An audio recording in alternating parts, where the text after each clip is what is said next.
I'd like to call to order the City Council meeting for the City of Highland Park, June 16th, 2025. Will the clerk please call the roll? Councilmember Center. Present. Councilmember Brockman. Here. Councilmember Ross. Here. Councilmember Tapia. Present. Councilmember Littlewer. Here. Councilmember Bloomberg. Here. Mayor Rodring. Here, we have a quorum. Everyone please rise for the Pledge of Allegiance. I pledge allegiance to the flag of the United States of America and to the republic for which it stands, one nation, under God, indivisible, with liberty and justice for all. May I have a motion to approve the minutes of the regular City Council meeting held May 27th, 2025? So moved. Second. All in favor, say aye. Aye. Thank you. Present. Thank you. May I have a motion to approve the warrant list? So moved. Second. Any comments or questions on the warrant list? Hearing none, will the clerk please call the vote? Councilmember Center. Aye. I'm sorry. Councilmember Brockman. Aye. Councilmember Ross. Aye. Councilmember Tapia. Aye. Councilmember Littlewer. Aye. Councilmember Bloomberg. Aye. Mayor Rodring. Aye. 7 ayes, no nays, and the warrant list is approved. Wait, hold on, okay. How many You pages? need to pass to everybody. Yeah, but we don't have, hold on. How many pages are in this? Should be 3. 3 double-sided. Okay, so here's another one. Thank you. Need one more. We need one more. Does somebody have 2 copies? I only Here, take one of ours. Okay, thank you.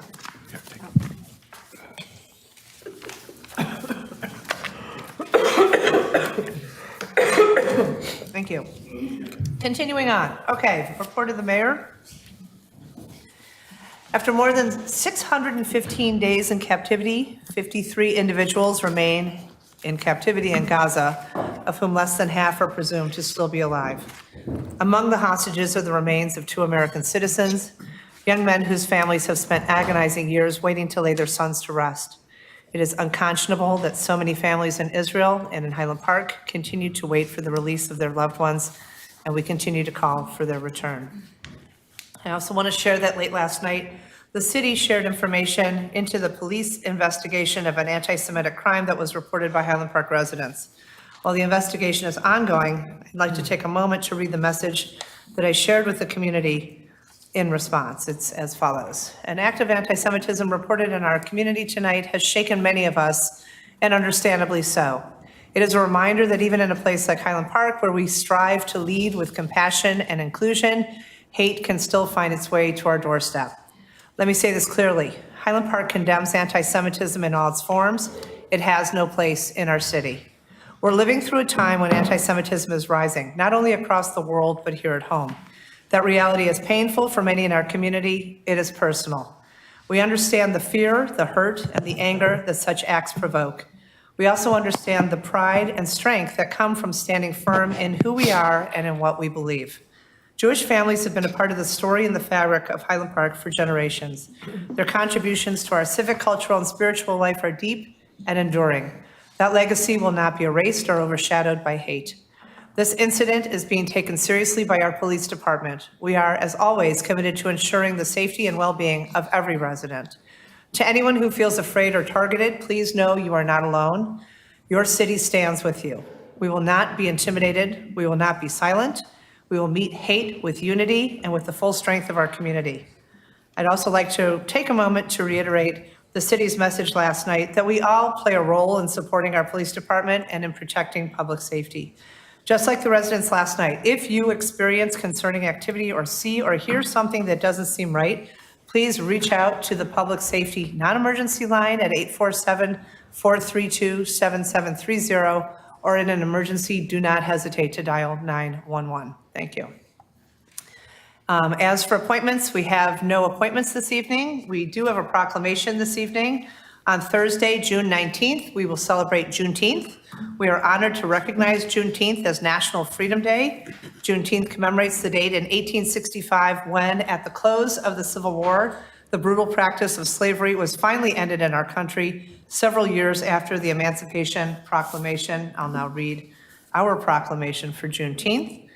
Whereas for 160 years, Juneteenth National Freedom Day continues to be the oldest and most recognized African-American observance in the United States, also known as Emancipation Day, Emancipation Celebration, Freedom Day, Liberation Day, Juneteenth Independence Day, Jubilee Day, and Juneteenth. Juneteenth National Freedom Day commemorates the survival of African Americans who were involuntarily brought to this country, stacked in the bottom of slave ships in a month-long journey across the Atlantic Ocean known as the Middle Passage. And whereas approximately 11.5 million African Americans survived the voyage to the New World, the number that died is likely greater, only to be subjected to whipping, castration, branding, rape, tearing apart of families, and forced to submit to slavery for more than 240 years after arrival in the United States.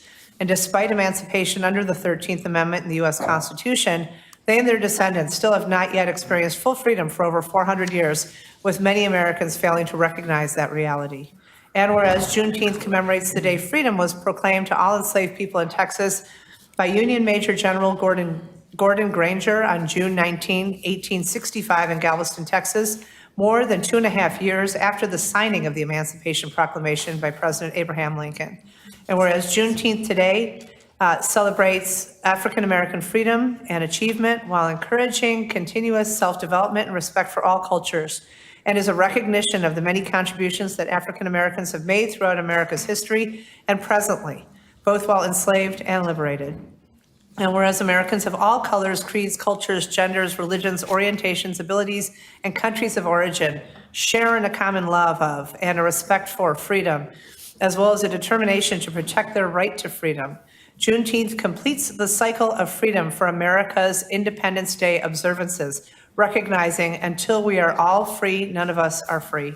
Now, therefore, I, Nancy Rotary, Mayor of the City of Highland Park and the City Council of Highland Park, do hereby declare Thursday, June 19, 2025, as Juneteenth National Freedom Day in our city, and urge all residents to join us in reflecting on this historic occasion by reading the Emancipation Proclamation and singing or listening to Swing Low, Sweet Chariot and Lift Every Voice and Sing. Thank you. We encourage everyone to celebrate Black resilience, excellence, and culture this Juneteenth. This year, Lake County will celebrate Juneteenth with a parade on Saturday, June 25th at 1 p.m. in Waukegan, followed by a fantastic festival. More information is available from Visit Lake County at visitlakecounty.org. As to other business, I am now calling to order the public hearing concerning the Highland Park Affordable Housing Plan. Is that at this point that we're doing this? Okay, wanted to make sure. Will the clerk please call the roll? Councilmember Center. Aye. Here. Here. Councilmember Brockman. Here. Councilmember Ross. Here. Councilmember Tapia. Present. Councilmember Littleworth. Here. Councilmember Bloomberg. Here. Mayor Rotary. Here. I hereby declare this public hearing open. The Illinois Affordable Housing Planning and Appeal Act requires that the city adopt an affordable housing plan. Section 25 sub A of that act requires that the city first conduct a public hearing concerning its plan. Notice of this public hearing has been published in the Lake County News Sun on June 4th, 2025, in accordance with state law. I call upon Director of Community Development Joel Fontaine to present the city's affordable housing plan. After the introduction, I will entertain questions from the City Council. After that, I will call on any member of the public who desires to be heard on this matter.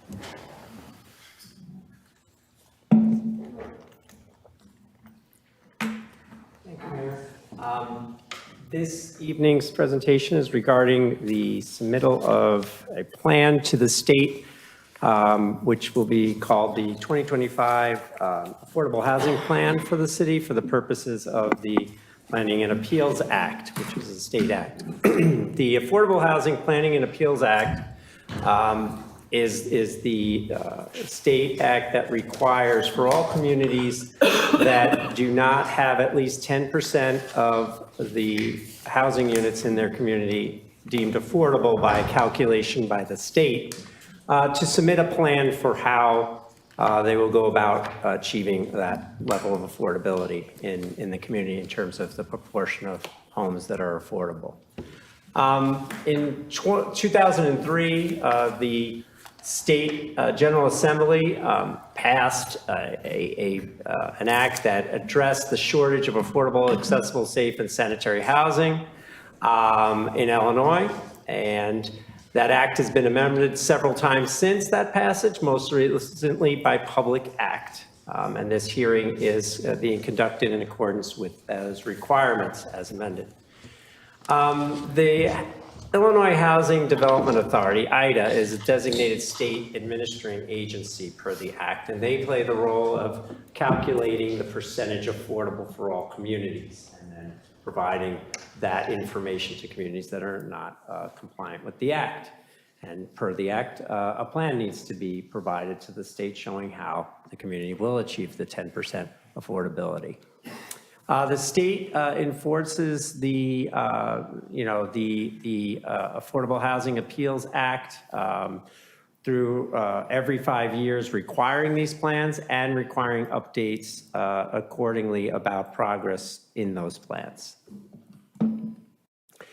So in terms of the basics of the act establishes several processes and requirements for affordability in Illinois, including an identification of communities with shortages, as I mentioned, the requirement for communities with identified shortages of housing to prepare and adopt and submit the affordable housing plan to IDA for review. Non-exempt communities must submit a plan by June 14th. Submitted plans are not policy or program changes at this time. The plans that the plan that's before you is basically a representation of our current policies and programs. So the report content, the plan is divided into existing programs, policies to ensure affordable housing. We have our inclusionary ordinance and scattered site program listed there, as well as attachments that essentially provide background documentation for those programs.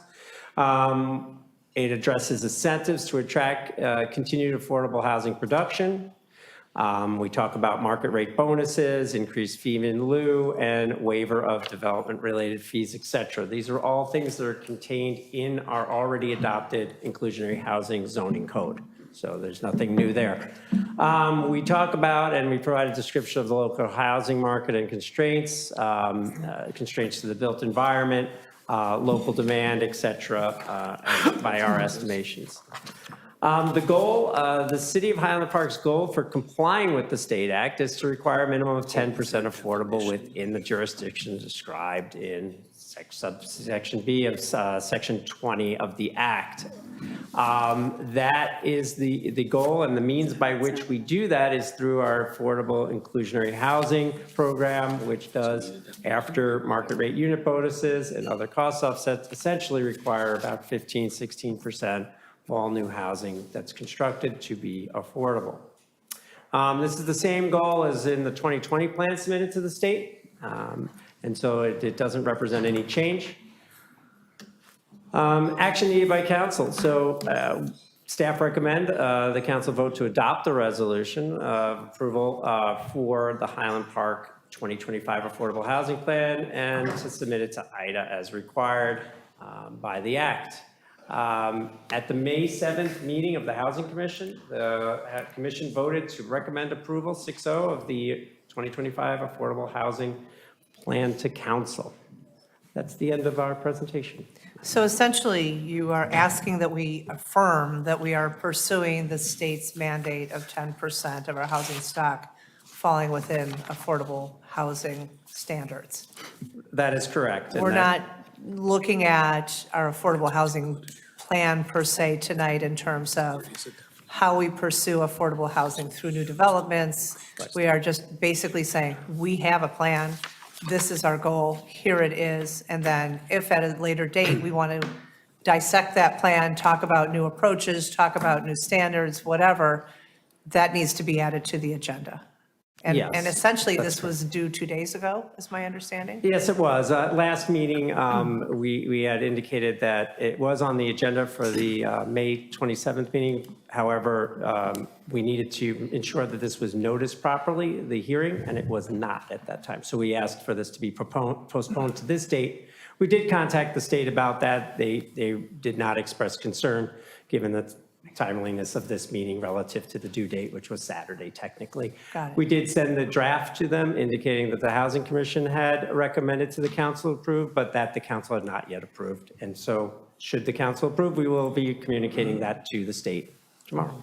Okay, sounds good. And so at this point, I'll entertain questions from the city council, and then following that, I'll entertain any questions from the public. Councilmember Tapia. Yeah, I'm just curious to know, how are we doing against the 10% goal right now, currently? Well, the 10%, so we were very close in 2020, 80-something units away. We've lost ground since then. Market rate affordability is a key component to any community's affordable housing. And market rate affordability changes very quickly at times. And so we lost a couple hundred units in terms of affordability. That essentially happens due to economic conditions. Mortgage rates, as we know, affordability of housing has gone tremendously down in the last few years, in part due to. But can you put, how are we doing percentage-wise? Against the 10? The report says a 6.7 or 6.3. Okay. Yeah. So, yeah, that will bounce around. I'm not surprised that it changed that much, to be honest, given the economic conditions. Affordability could swing quite wildly. Okay. You should know, though, as council knows from approvals of development since that time, that, and we do list in the report, the developments that have been approved that include inclusionary housing. We've added quite a few inclusionary housing units during the time, and those are permanently affordable. So unlike the market rate affordable units, which will vary based on economic conditions and lending, housing production, and other things, the units that we put on the market that are inclusionary units through our codes have a permanent affordability tied to our code. So the market changes do not affect them in the same way. Does that affect our percentage then? Or we're still at 6 point something? And we're still at 6 point. I will say that we have, in the last 10 years, gone back and forth with the state about how they calculate affordability. We understand that they use some simplifying assumptions so that they can apply this to all municipalities in the state, and so there's certain need to do things in a particular way. But we don't think that the state really does recognize the permanent affordability that we do create through our program. And so we still have that position that we don't think this really captures that. It really doesn't. It's not, it doesn't take it into account directly. Okay. So, Thank you. Thank you. Councilmember Bloomberg. Is one of the other reasons that the percentage sometimes goes down, it's a percentage in relation to market rate units.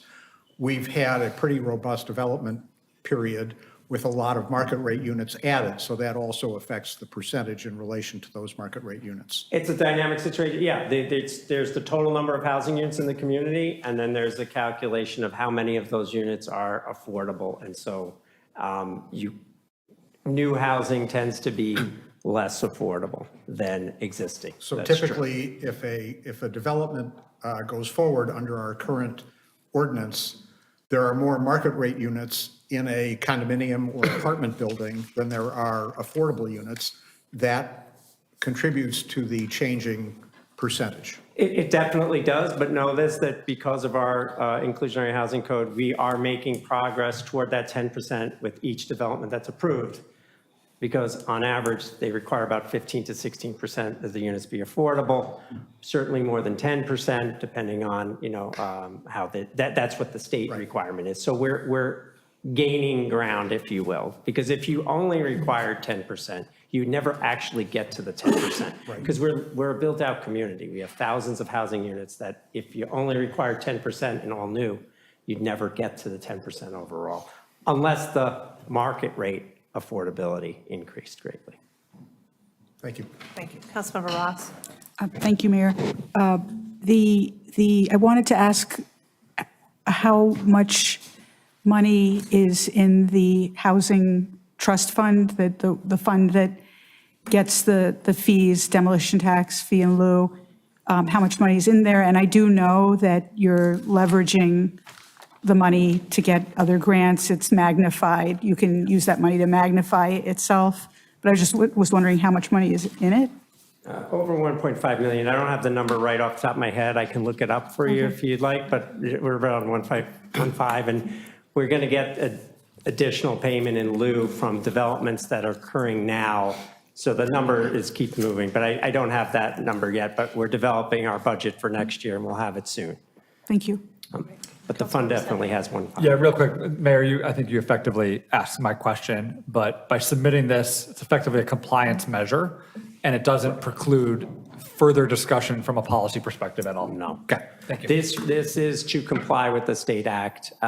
If there are any policy changes that happen in the intervening 5 years, the council, it doesn't restrict you in any way on any of those considerations. And when they happen, we just update to the state, oh, this is what the plan is now. Thank you. Great, thank you. Any members of the public want to be heard on this subject? If you do, please come forward and line up at the podium. Not that I want to be heard, I just kind of had a question Please about. state your name for the Oh, record. sorry, Levi Kane. Not looking to be heard, just looking to ask a question here. The money for this, so this is like required by the state? Yep. Shit. And so if we don't have enough money to pay for this, where is that money going to come from?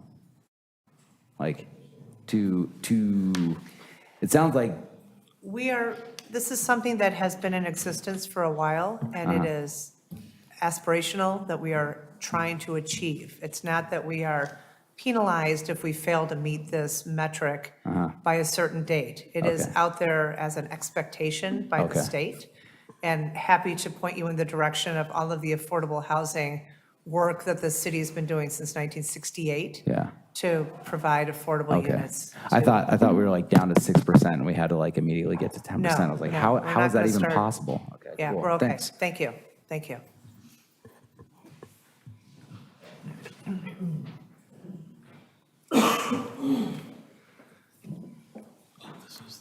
Hello. Hi, my name is David Goldman. Good evening, and thank you for hearing us. I am here tonight representing the Highland Park Property Owners Association, along with these two of my esteemed colleagues.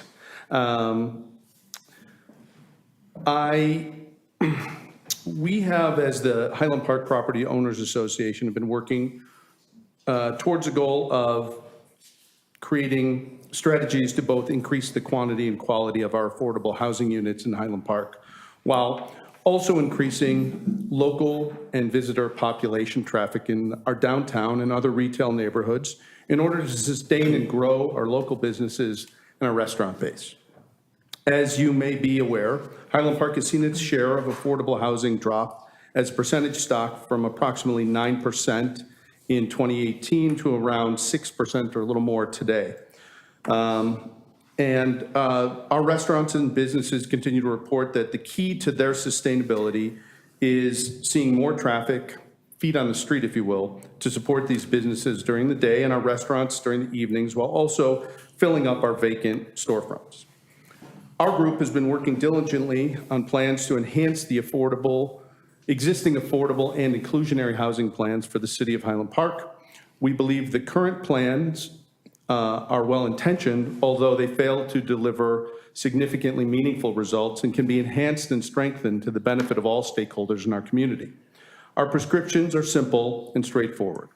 We strongly support greater overall residential density in Highland Park, the creation of more total affordable housing units, enhanced vibrancy of our downtown and other business districts, thus driving the production of more local and visitor business and restaurant patronage, and lower commercial vacancy in general. All of these goals are both desirable and achievable. Our association is in the process of finalizing a position paper outlining our best practice ideas to achieve these shared goals, and we welcome and even require support from those who share our common goals and from the city to improve our community. As industry professionals, we have the experience and skills necessary to achieve this success. It is our desire to work collaboratively with the city officials and residents of Highland Park to craft sensible policies that will benefit our community. To be crystal clear, our goal is enhancing and improving our affordable housing opportunities in Highland Park so that more people who work for the schools, restaurants, businesses, local nonprofits, and add strength and vibrancy to our community have access to live, work, shop, recreate, and send their children to schools in our community as well. Thank you very much. Thank you. Any other members of the public, or, no, you're, okay. Thank you.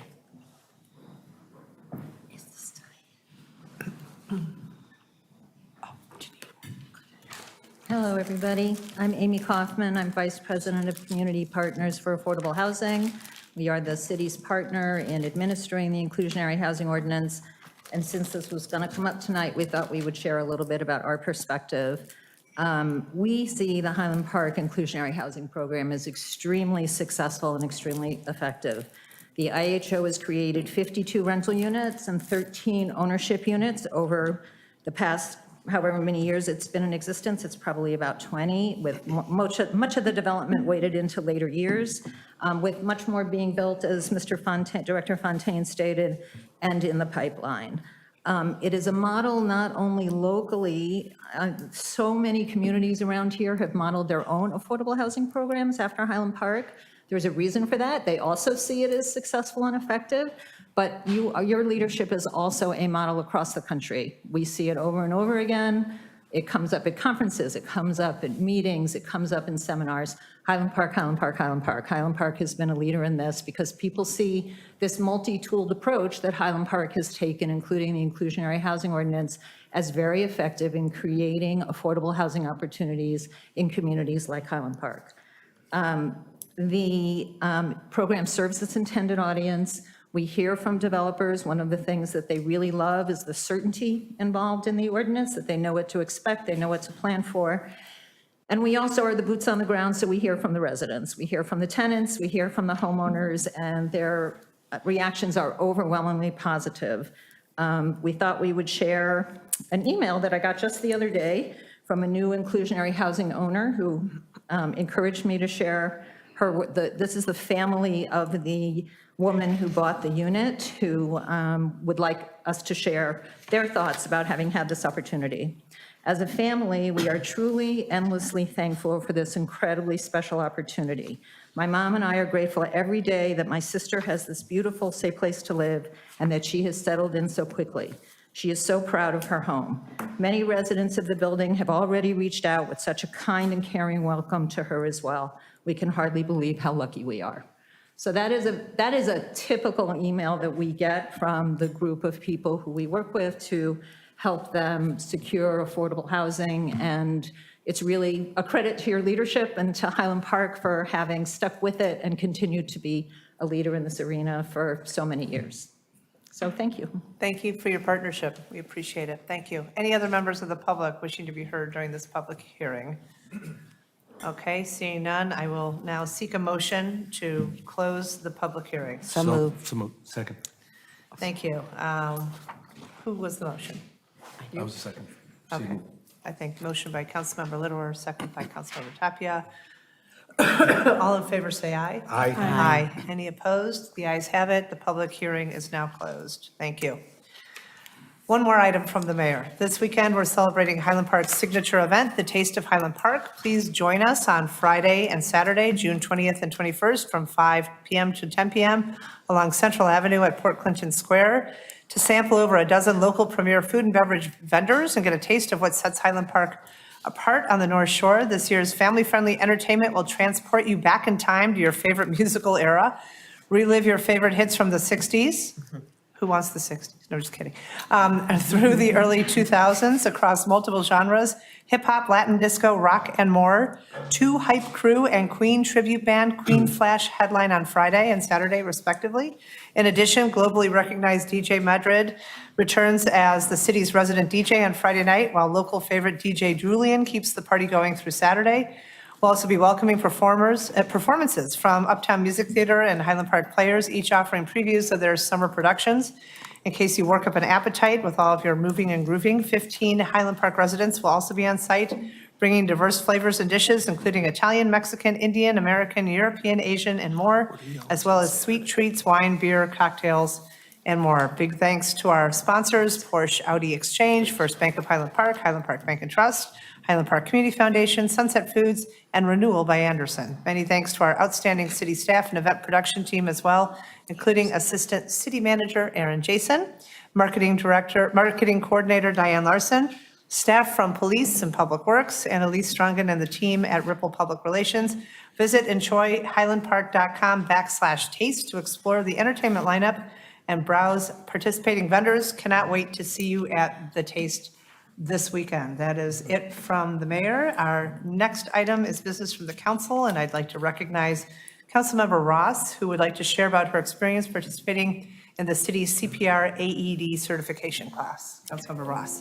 Thank you, Mayor. I asked to say a few words about it. I signed up for it right after that remarkable ceremony where we honored the phenomenal officers and first responders who saved the life of a driver who veered off of Lake Cook Road, very fortunately to the Highland Park side of the street. I was inspired what I heard. I had meant to take the class for years, but this time I told myself no time like the present. And signed up for CPR at the fire department. We spent 3 hours using adult and child-sized chest torso mannequins, learning to do chest compressions. They don't do mouth-to-mouth resuscitation any longer.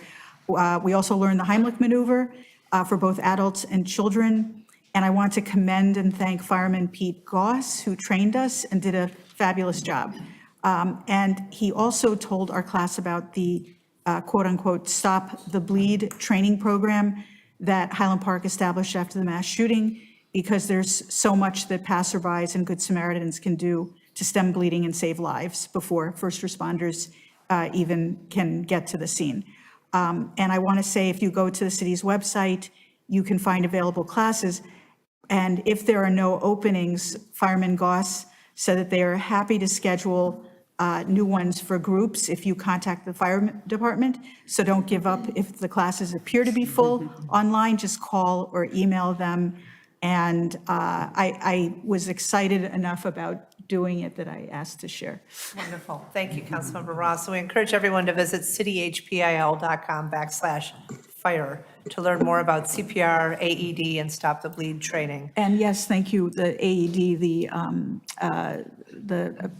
what does it stand for again? Automated external defibrillator. External defibrillator, which you do in conjunction with the chest compressions. You don't do it alone. But I did want to emphasize, I was very impressed with the concept of the Stop the Bleed training program. I think the Fireman Goss said that in his dream world, every resident in Highland Park would take this class. Right. So I'm here to say, Go take the Go class. take the class. Excellent. Thank you. Any other business from the council? No? Okay. City Manager Newkirk, will you please provide the staff report? Great, thank you, Mayor. We have 14 items on the omnibus agenda recommended for approval. I just want to give highlights of 4 of them. The first one pertains to solar panels at the water treatment plant. This is an initiative that has been on our books since 2017. It is on the major project work plan for this year, and if supported, would be implemented in 2026. We worked with solar installation professionals, and there were 6 firms that were involved in the bid process, and then just special thanks to the Sustainability Advisory Group.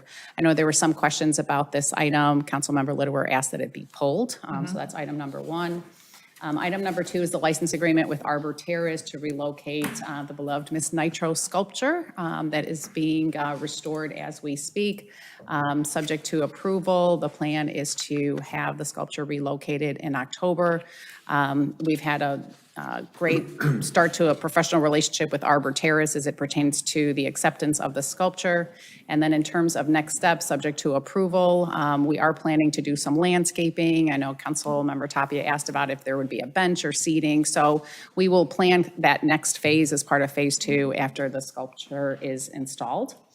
Item number 4 is a proposed grocery tax. Last year, Governor Pritzker signed a bill into law that repealed the state's 1% tax on groceries.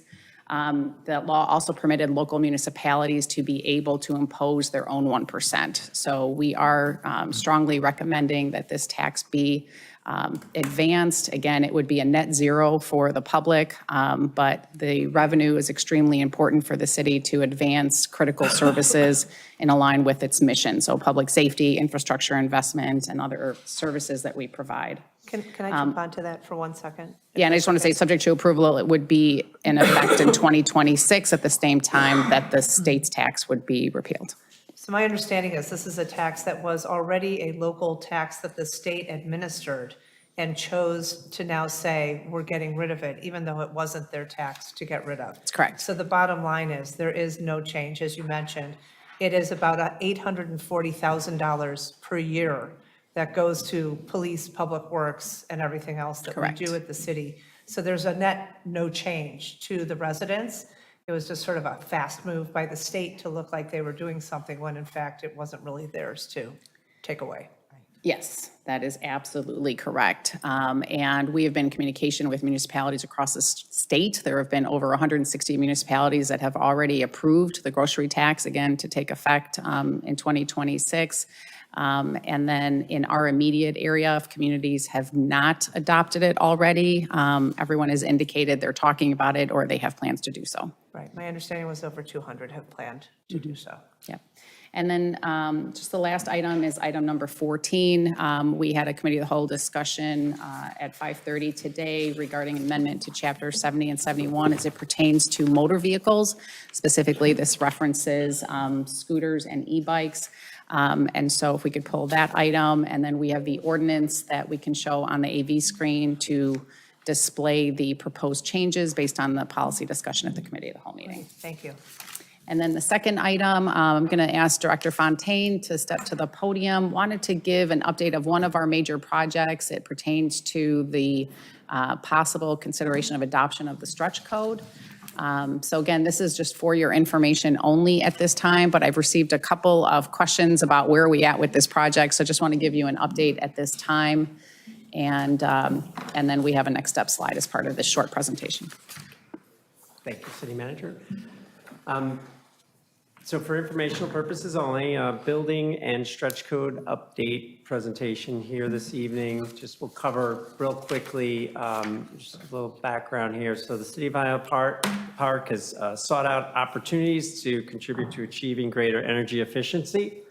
In 2019, the city supported the U.S. Conference of Mayors resolution that called for the 2021 IECC, that's the International Code Council's Energy Efficiency and Conservation Code, and future code versions to be on a glide path toward net zero by 2050.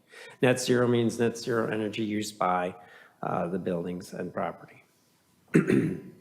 So the project background for this year's work program, we are updating the building code. And so there's two parts to this project, the city building code itself, and that consists of both the energy code as well as other codes as a collection of codes.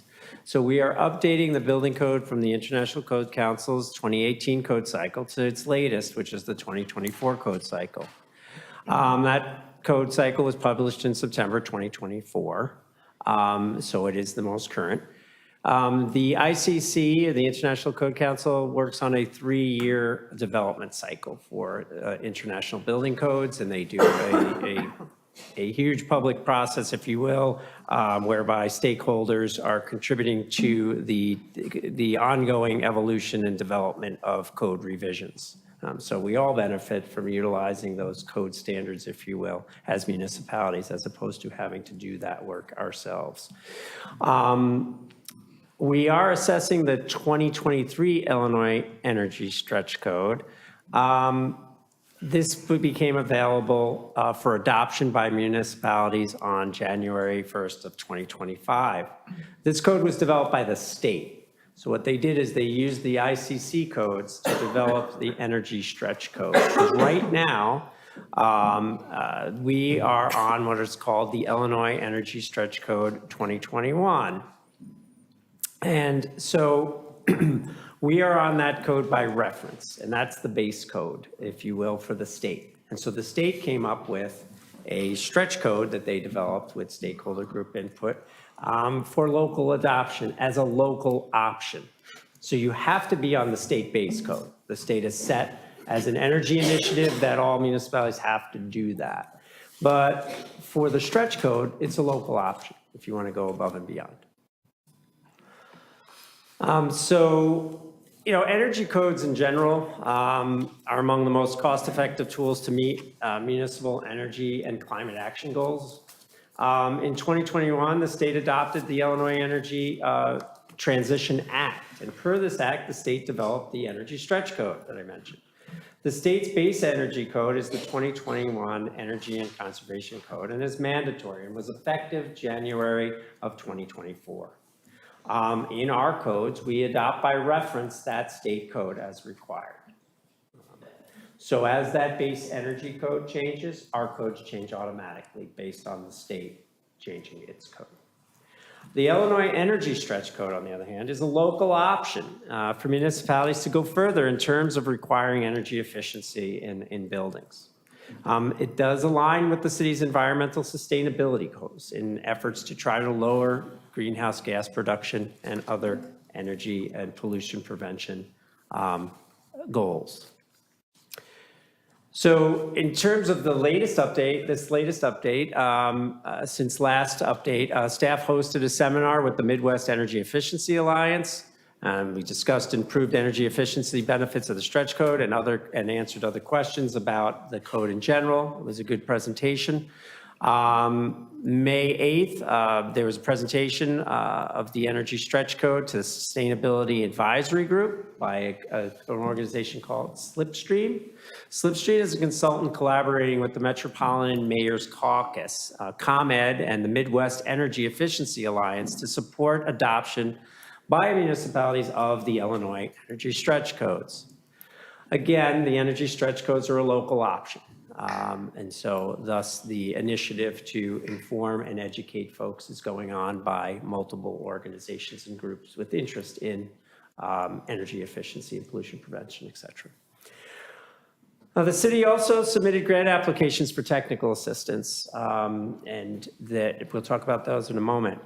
Staff conducted a municipal survey to try to gauge, as we had said last time, let's allow a few months to go by, see what other municipalities are doing and ask them, because when we last talked to you, the code just became available, so we thought it was premature. No one had done anything really, except for Evanston that did jump in the water pretty quickly there. And then we worked with staff and Corp Council worked together to research and developed a draft ordinance. We just had to do a little bit of research to make sure that if we were to adopt the Energy Stretch Code, how we might do it. There are two parts. There's a residential part and a commercial part. You could adopt both, one or the other, things like that. So we're prepared should council want to do that. In terms of the grants for technical assistance, staff submitted a couple of grant applications. One was Illinois Finance Authority via the Illinois Climate Bank announced grants of up to $200,000 per applicant with no cost share to help municipalities work toward adoption and implementation of the Illinois Energy Stretch Code.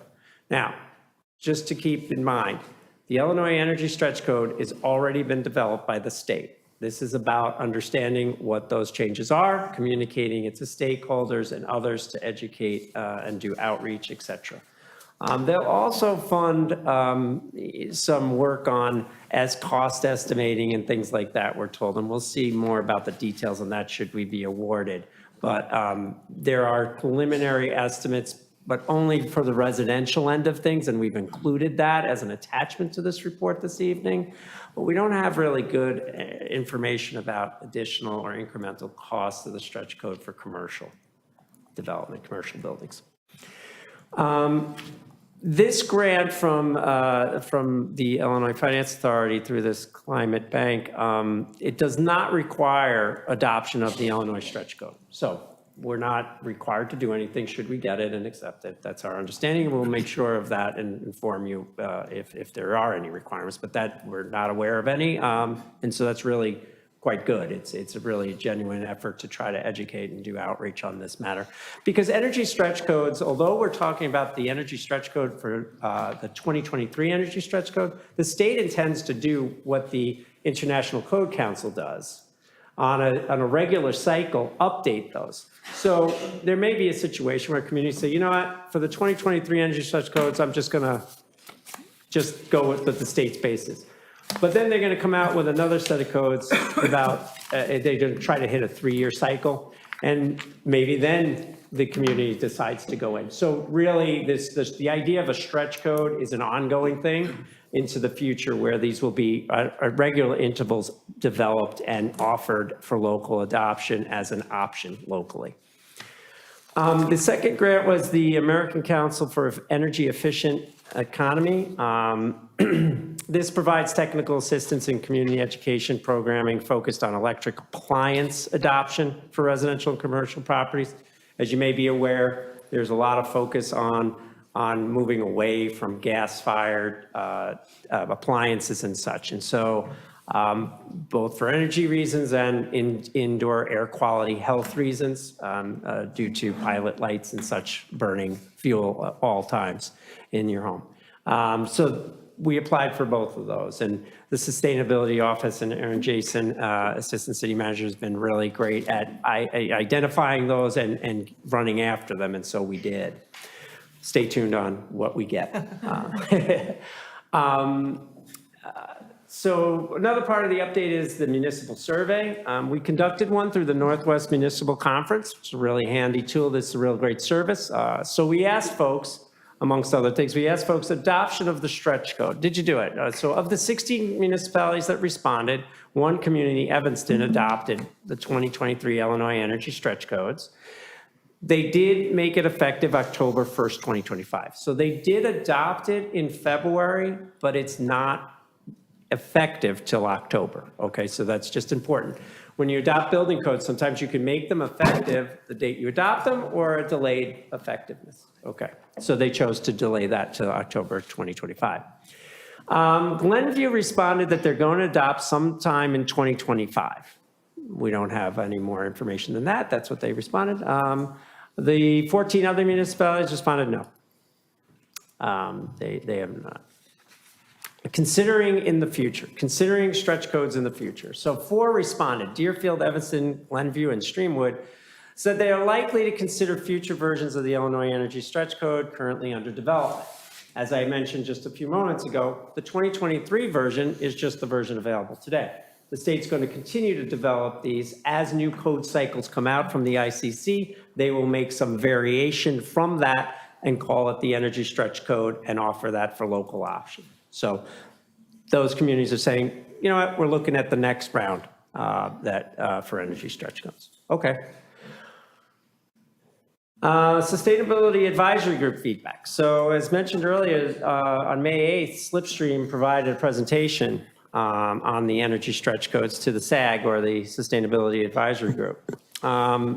The group was, in consensus that they were supportive of adoption, but suggested that the city wait for incentives to become available. So there's a host of incentives that are under development and that may be funded that could help folks pursue energy efficiency improvements in their homes. There are some already. The question is, what specifically additional will be provided for additional requirements?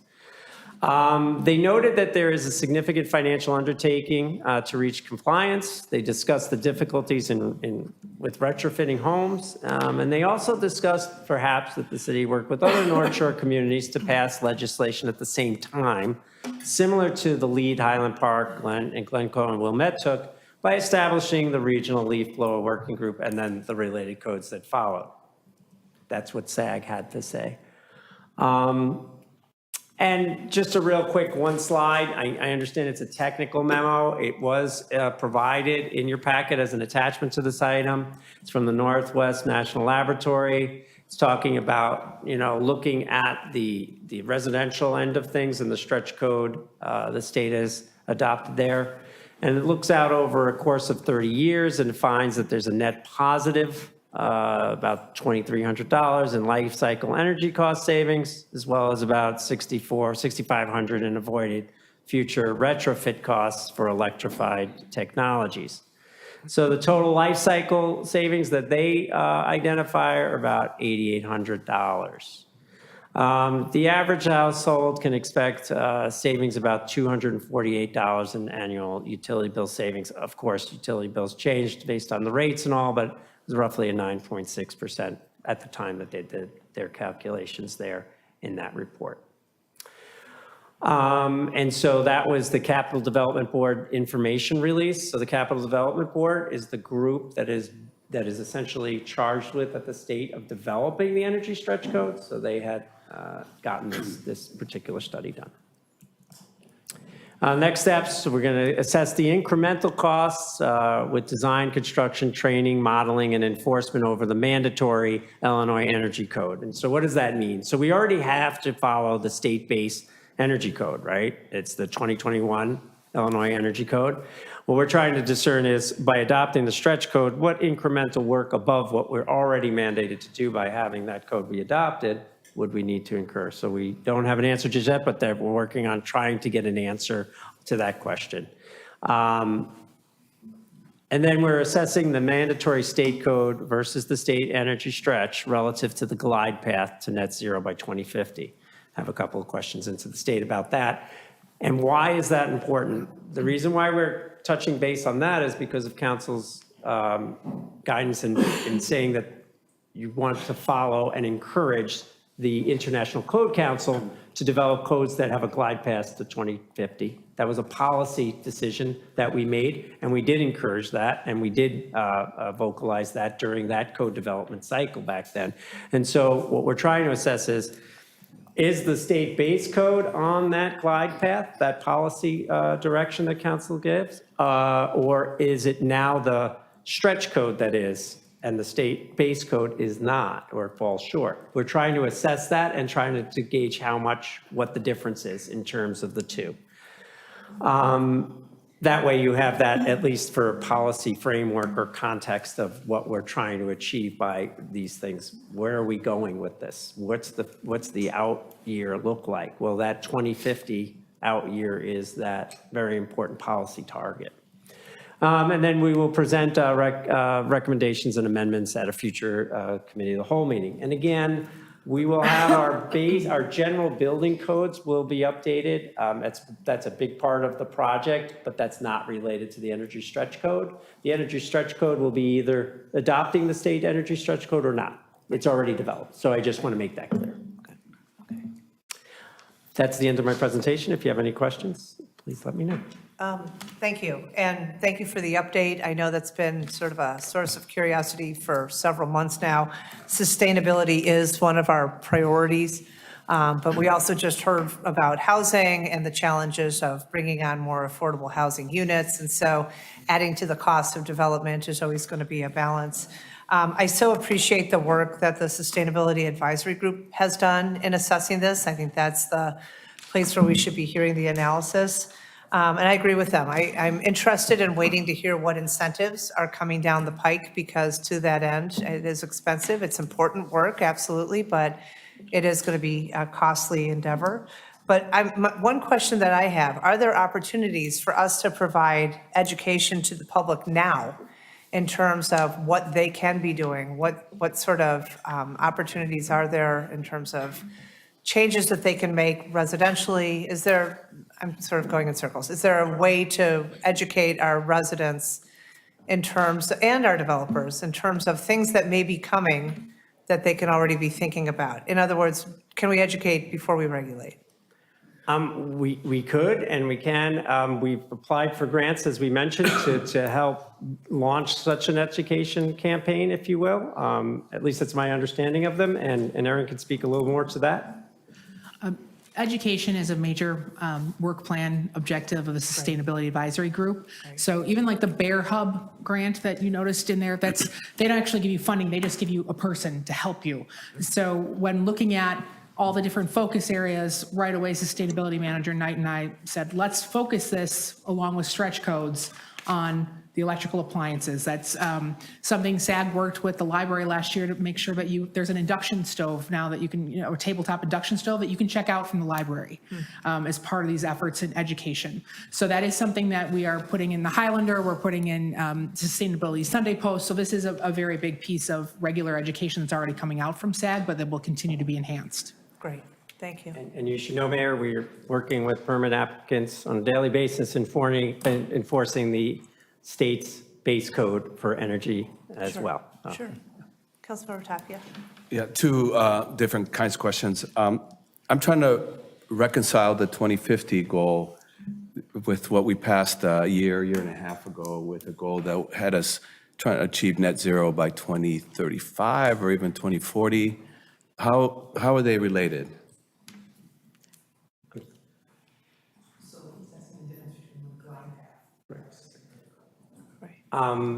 The part of what we'll do, Councilmember Tapia, is talk about the various policy objectives that we've set. There are different base reference points used in the various policies. The reason why I mentioned the 2019 policy and the effort that we did to support it is because the International Code Council is the council that creates the base codes essentially for the nation and internationally. And so that was a very important policy decision. And the codes that we're adopting from them are either on that path or not, okay? And so that was one. Our other objectives or our other policy goal statements, we will come back to council to show kind of a compare or contrast between the two, because I will tell you some of these goal statements, because of the different reference points, it becomes complicated. So when we're talking about how much reduction is going to be needed to get to a certain place by a certain time, compared with what?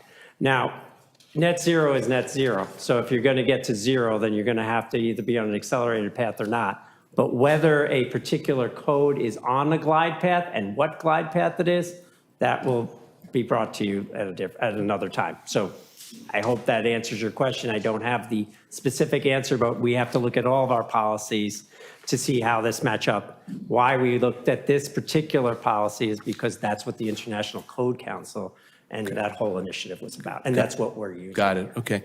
And then a different kind of question. You made reference to the leaf blower ban effort, but it was more as an example of a collaborative thing where we could lead. So I understood how you meant it, but it did pique for me a curiosity about that leaf blower ban, the effort behind it. Does it count toward helping achieve these goals? I mean, is it not part of that glide path? Well, so here's the thing. So if as a community, we look at the policies that we have and say that the energy stretch code from the state is more aligned with the path that we want to be on than the base energy code that the state requires everyone to be on. Well, then that will tell us what we need to do in terms of education and where we need to go in terms of improvements. So that model was just in an effort to, I will tell you, unfortunately, so there's a real policy tension here, okay? And this has happened in other states, and I used to work in Massachusetts, and they had this in the aughts, and when they decided to make it be a local option as opposed to a state requirement. It's a big balancing act. You're going to make this mandatory, or you're going to let communities decide if they want to go to that extra level. What the state of Illinois did is they had that same policy debate, and they came up with the base energy code, which is the 2021 base energy code that they have right now that everyone is required to be, compliant with. Stakeholders didn't feel that that was efficient enough, and they really wanted the state to go further. Now, the state wanted to adopt a unified energy code so that all communities in the state are on the same page with what's required. This is very helpful from a building point of view, because you don't have to go, well, what's your, which version are you on in this one? That's the goal by doing this. The state did not go as far as some would like on that base, so they developed a optional local option stretch instead of making that the mandatory code. So they each have their, improvements in energy efficiency, and they each have a different trajectory toward getting toward that So end policy the goal. answer is to my question. Well, I would say, as it relates, I feel like Director Fontaine's talking big picture and Yeah. state. I think you're talking about our sustainability plan goals, our local, hyper-local. For the hyper-local greenhouse gas reduction and pathway towards net zero, yes, there is a component that we can quantify as we switch from gas-powered to all-electric. That goes into our calculation for greenhouse gas totals. Okay, thank But you. to answer your question, though, and I did mention it, but I didn't answer it directly. It was that struggle of, the goal behind having the North Shore communities, let's say, all kind of get together behind doing this, is to have consistency amongst the communities. So it's not viewed as, well, they have this really stringent energy code and they don't. Yeah. That's really what it was. And the state struggled with that same balance when they said, well, what are we going to mandate versus what are we going to make local options? So the SAG was saying, if we're going to do the stretch, because it's a local option, it would be best to be in a pool of other communities that are doing it locally so that this area geographically, let's say, has that as a requirement, as opposed to us being a particular municipality within a sea of other municipalities that don't. I guess that's the best way I could explain and hopefully All answer your right, thank you. You're welcome. Any other questions? No? Okay. I think I'll just comment that, I don't know, and I guess this doesn't really contribute, but as I sat listening to this, I was thinking to, contact some architects who work on really large projects in various cities to find out, what they've heard about it, and see what value there is in that. Because, and I'm talking not only about architects who work on large developments, but some of the earliest adopters of sustainable design. There's some architects who've been doing it we're really, what do you call, pioneers in it, and have kept to it. So I'll try to see if that's of any value.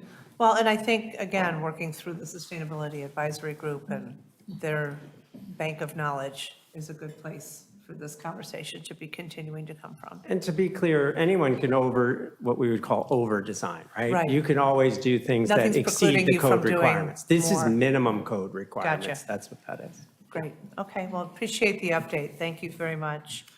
And with that, I am asking Assistant to the City Manager, Paul Bitska, would you please introduce the next item on our agenda, business from the public? Thank you, Mayor. The next item on the agenda is business from the public. This is an opportunity for members of the public to address the city council on a topic that is within the council's purview and jurisdiction, but is not listed in another location on the agenda. If you would like to speak about a matter that is listed on the agenda, we ask that you wait until that agenda item is called, and we will give you an opportunity to speak then. If your matter is on the omnibus consent agenda, please let us know if you would like us to remove that matter from the consolidated list so that you can speak about it. Please be aware that business from the public is not intended to be a forum for open dialogue or engagement with members of the city council. Rather, it is intended as an opportunity to make comments to the city council. Please do not expect a response from anyone tonight. If appropriate, questions may be directed to the city manager or other city staff. All comments should be directed to the city council.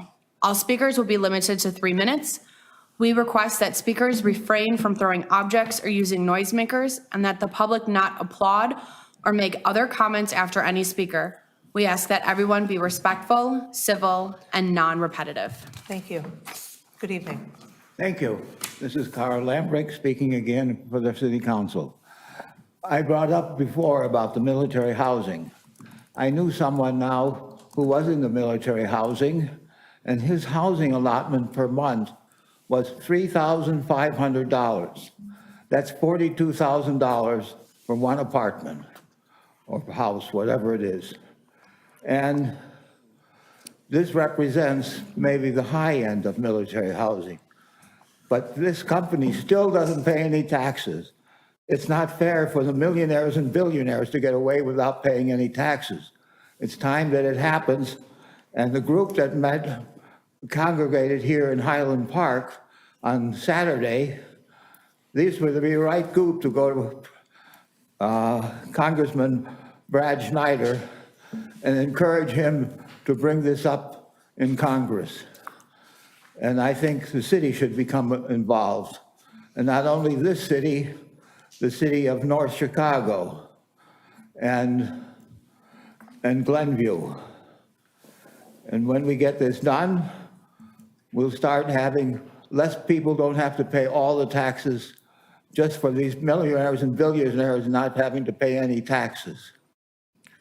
I think you've heard this now several times. When I visited that group before, the first person I met came from Los Angeles. I was a little bit surprised. I thought this would only be Highland Parkers, and it ended up, it was people from many areas around here. So thank you very much. Have a nice day. You too, thank you. Any other members of the public wishing to be heard?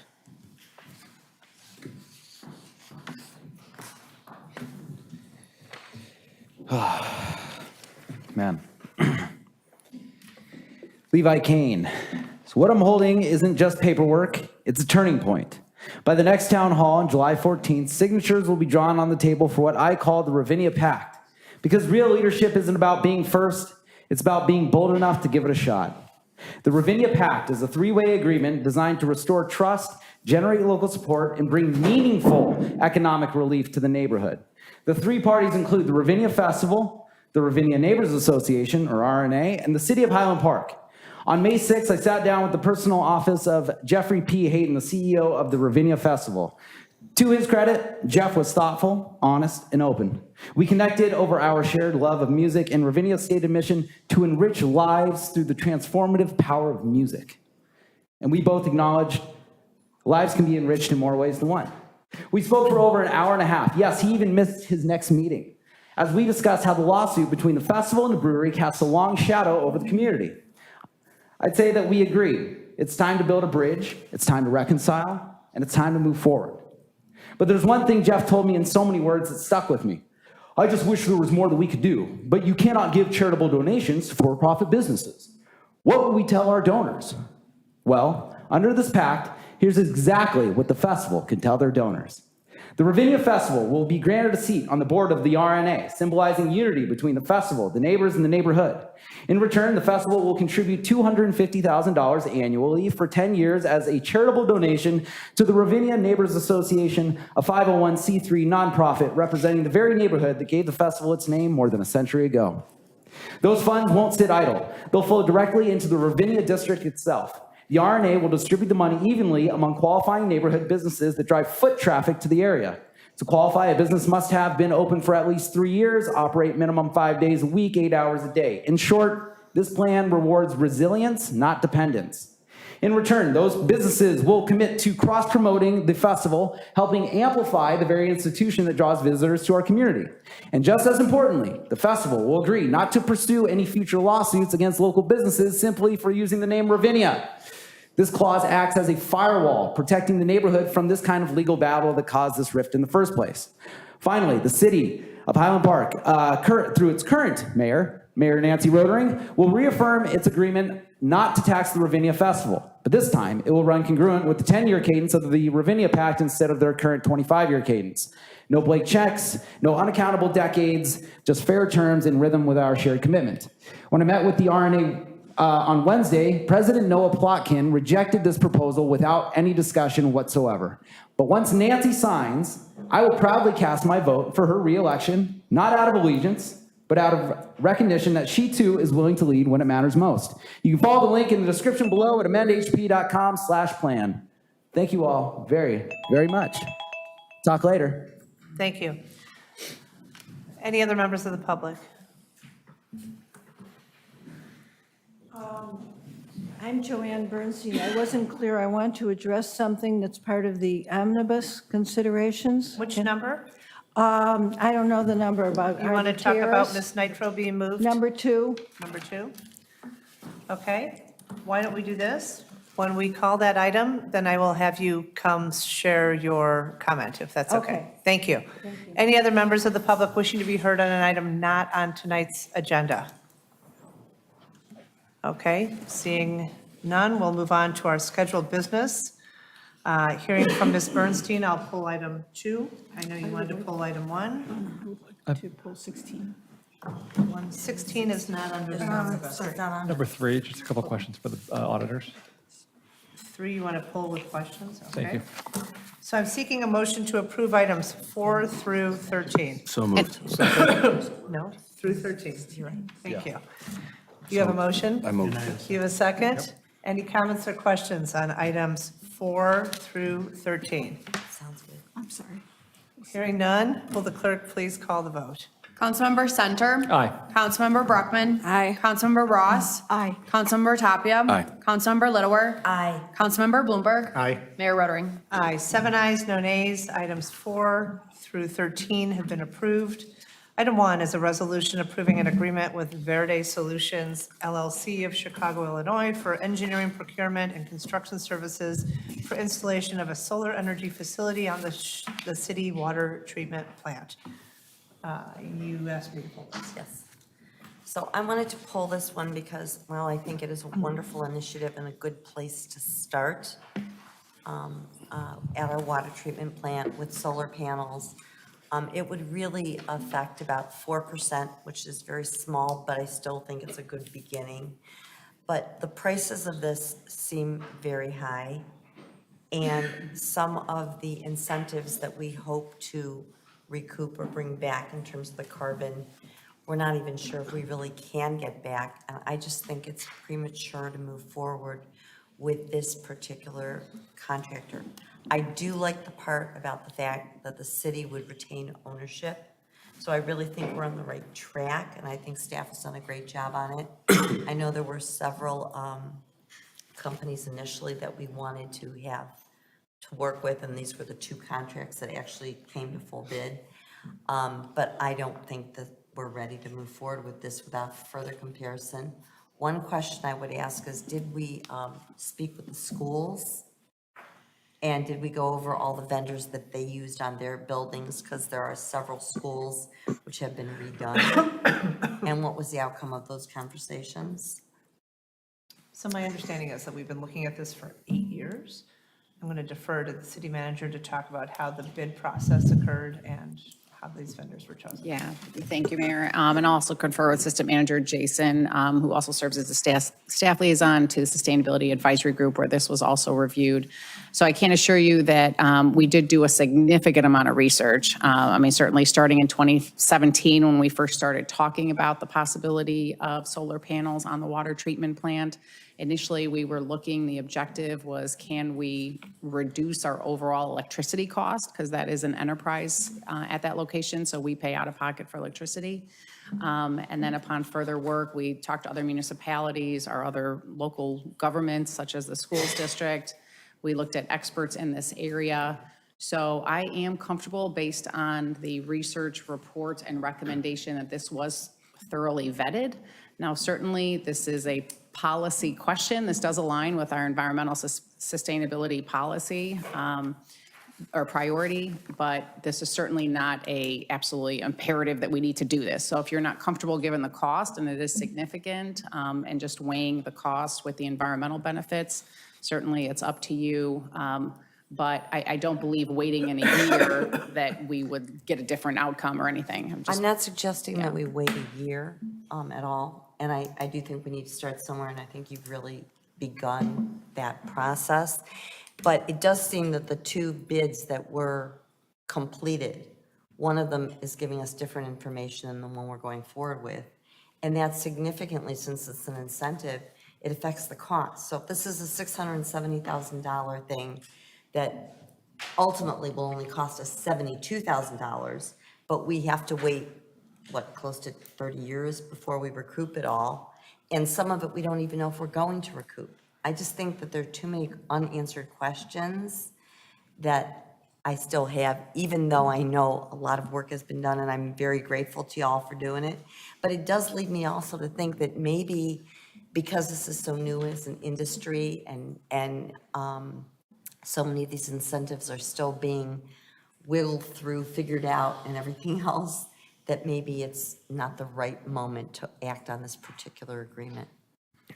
If I could add, something that city staff is looking at is, as this is being budgeted for 2026, if approved tonight, except for the 5% down payment, if the council in general is not in favor of purchasing solar panels through this contract, are they still interested in us adding this to the CIP for future years? Because that was one of the main pieces of the 2025 RFP process, was so that we would have more accurate numbers. I will tell you, I know that there was concerns raised today by residents and others who have reviewed the report that these are high costs. These are very much in line with what other municipalities and other government bodies, including the school district, were paying essentially per panel, if you look at it that way, per panel costs. We are right in line with that. One of the reasons why we're in line with that with this particular bid right now is because this provider, Verde Solutions, when they heard the tariffs were on the docket, overbought. They bought a larger supply then so that they would have a stock in place. So they are not charging us tariff-related prices. When we talked to the other vendor, they anticipated month by month going up 10 to 20% per month in costs. So that is one of the reasons why Verde's bid was attractive to us to move forward with, if there was still a want to put solar panels on the water plant, even with the understanding that some of those incentives and whatnot might not be in place year over year. So that's something that we looked at.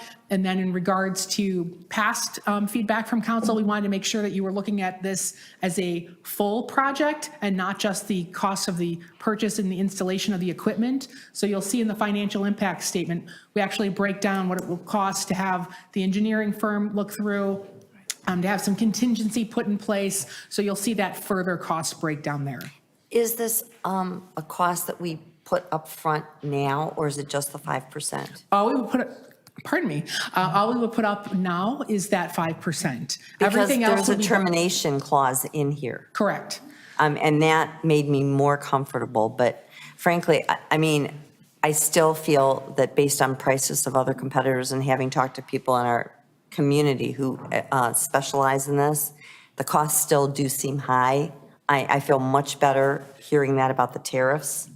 And I do think that it's a bigger picture question, but the 5% down would be helpful. I think even if we could slow it down for a meeting or two to do a little bit more research in terms of other ones within our community to ensure that we've really tapped every source dollar-wise, because if a different state is negotiating a different deal that's a much lower cost at the current time, I'm not comfortable paying these kind of prices.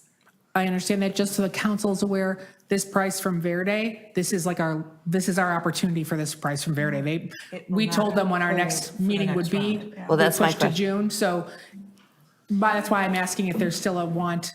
If not the Verde contract tonight, then it would be a future RFP. And do you still want us to include money in the CIP for solar panels? So there are two questions. So one is, do you want to pursue solar at the water plant? And the other is, are you comfortable with this proposed contract versus Correct. looking for another contract? But my understanding is, we followed state procurement laws in terms of bids and all of this, and Well, we did, and I guess I would just be looking, so again, as Aaron indicated, given the volume of panels, so this is comparable to what other. This is not a large job. did you look at the picture? Yeah, it's not a large job, and there are a lot of ones that are a lot larger. Yeah, but I guess I'm just responding to your question about conferring with other governments. Like, that work has been done, so. It has been. Unless, Yes. correct, yeah. So I just want And to assure you. outside of Illinois, too? Well, I would say that we reached out direct, so we did the public bid process, right, the notice, so that people are aware, but we also reached out directly and invited respondents who, like the respondents from 113, the respondents from other municipal Okay, so the sister programs. governments were all touched. Yeah. Correct, right. Totally understand if you're not comfortable with it, but I guess in terms of due diligence going and to improve process, going forward. we checked other municipalities, school districts, as well as other, governments comparable to us. Okay, and I that's mean, been that, done. the Yeah. due diligence was done. I can give a good example. In 2023, Schaumburg Township also worked with Verde Solutions. We did look at other With providers Verde. with Verde, but this group in particular worked with Verde. Their costs at that time per panel were about, let me see here, am I still get it right? $1,212. Ours are approximately $1,500. So in line with the time that's passed, we felt comfortable with that increase. Okay. Thank you. Councilmember Bloomberg and then Councilmember Center. Yeah, just briefly, I in favor of this, and I'm in favor of this particular proposal, and that we do it now. I'm a little concerned about rising costs, the impact that tariffs frankly may have. I also note that if we put this in place, there's an opportunity for various incentives that bring the costs down to the city of Highland Park very, very low, to about $72,000 after, if we qualify for all these various incentives and rebates. So the initial downstroke, or not the downstroke, but the total plan cost I see in our package is quoted as $580,425, would come down to a little over $72,000. So I'm comfortable with this, and I appreciate the questions about checking with our sister governments and local governments and similar municipalities as ours, and I appreciate that background. Great, thank you. Councilmember Center. There's a real time value of money component to that too, though, right? Like the 72,000 net is irrespective of the timing of the actual recouping of those funds, correct? As long as the incentives are available. Right. Yeah. And the question is, and I'm sorry, I didn't mean to respond No, directly, yeah, but please. if the carbon is not available or it's not even correct, and that's the question. And by the way, I did misspeak on one thing. It's not the cost per panel, it's the cost per kilowatt. So I just want to be clear. So it really doesn't have to do with the size of the job, even if that is the case, but it is a small job. It has to do with the kilowatt.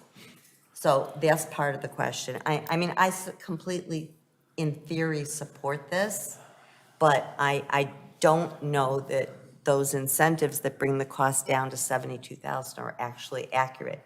Now, if it brings it down to only 100,000, it's still a very good thing to do. But there are just a lot of questions out Well, I there. guess this to the city staff, the likelihood of realizing those benefits, sounds like a lot of diligence was done on the cost front, right? And engaging with other municipalities and our sister governments. Yeah. Great. From qualifying for the potential benefits, maybe speak to a little bit around how we thought through the likely realization of those to bring the ultimate net cost down.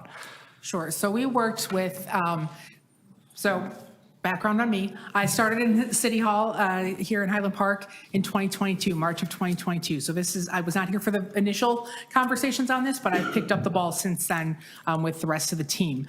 So in 2024, we started working in 2023 with some professional organizations who were interested in looking and assessing our sites.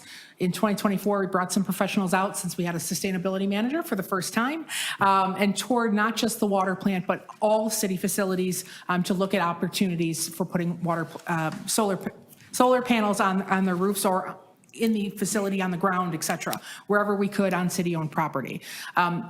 Overwhelmingly, all said solar plant is where you should go. This is where you should do it. This is where it works best. In looking at that, we then looked at what are other communities doing, what are other government bodies doing, what kind of return are they getting, what kind of return would we get, understanding that, as City Manager Newkirk said, the consumption for water plant production is huge. It's over 5 million kilowatts. So it's enormous. Our water plant has portions of our roof which are slate, which are not only because of age, but because of that composition of having a slate roof, so that several portions of the roof make it so that you can't really put solar there effectively. It wouldn't be wise to drill as Director Bannon said to me, Aaron, do you need a $20 million new roof to put it on those portions, or are we just looking at the available spaces? So this is a collaboration, I should say, with Director Bannon and water plant team as well. It's not just CMO who's been working on this. So we looked at that. We looked at different sizes. We looked at what could we actually do with these credits, with the solar that's provided there, the energy provided? And really, we looked at this as, we have strong, as Councilmember Tapia mentioned in the stretch code conversation, we have strong goals in our sustainability plan. We knew when we put those into place that that was going to be a hard to reach goals, but we have to start somewhere. And the installation of solar panels, while it may not necessarily give us a cost savings over time, it does give us credits. It does give us those carbon credits, which does help our greenhouse gas scores, which does help us reach our attainable goals.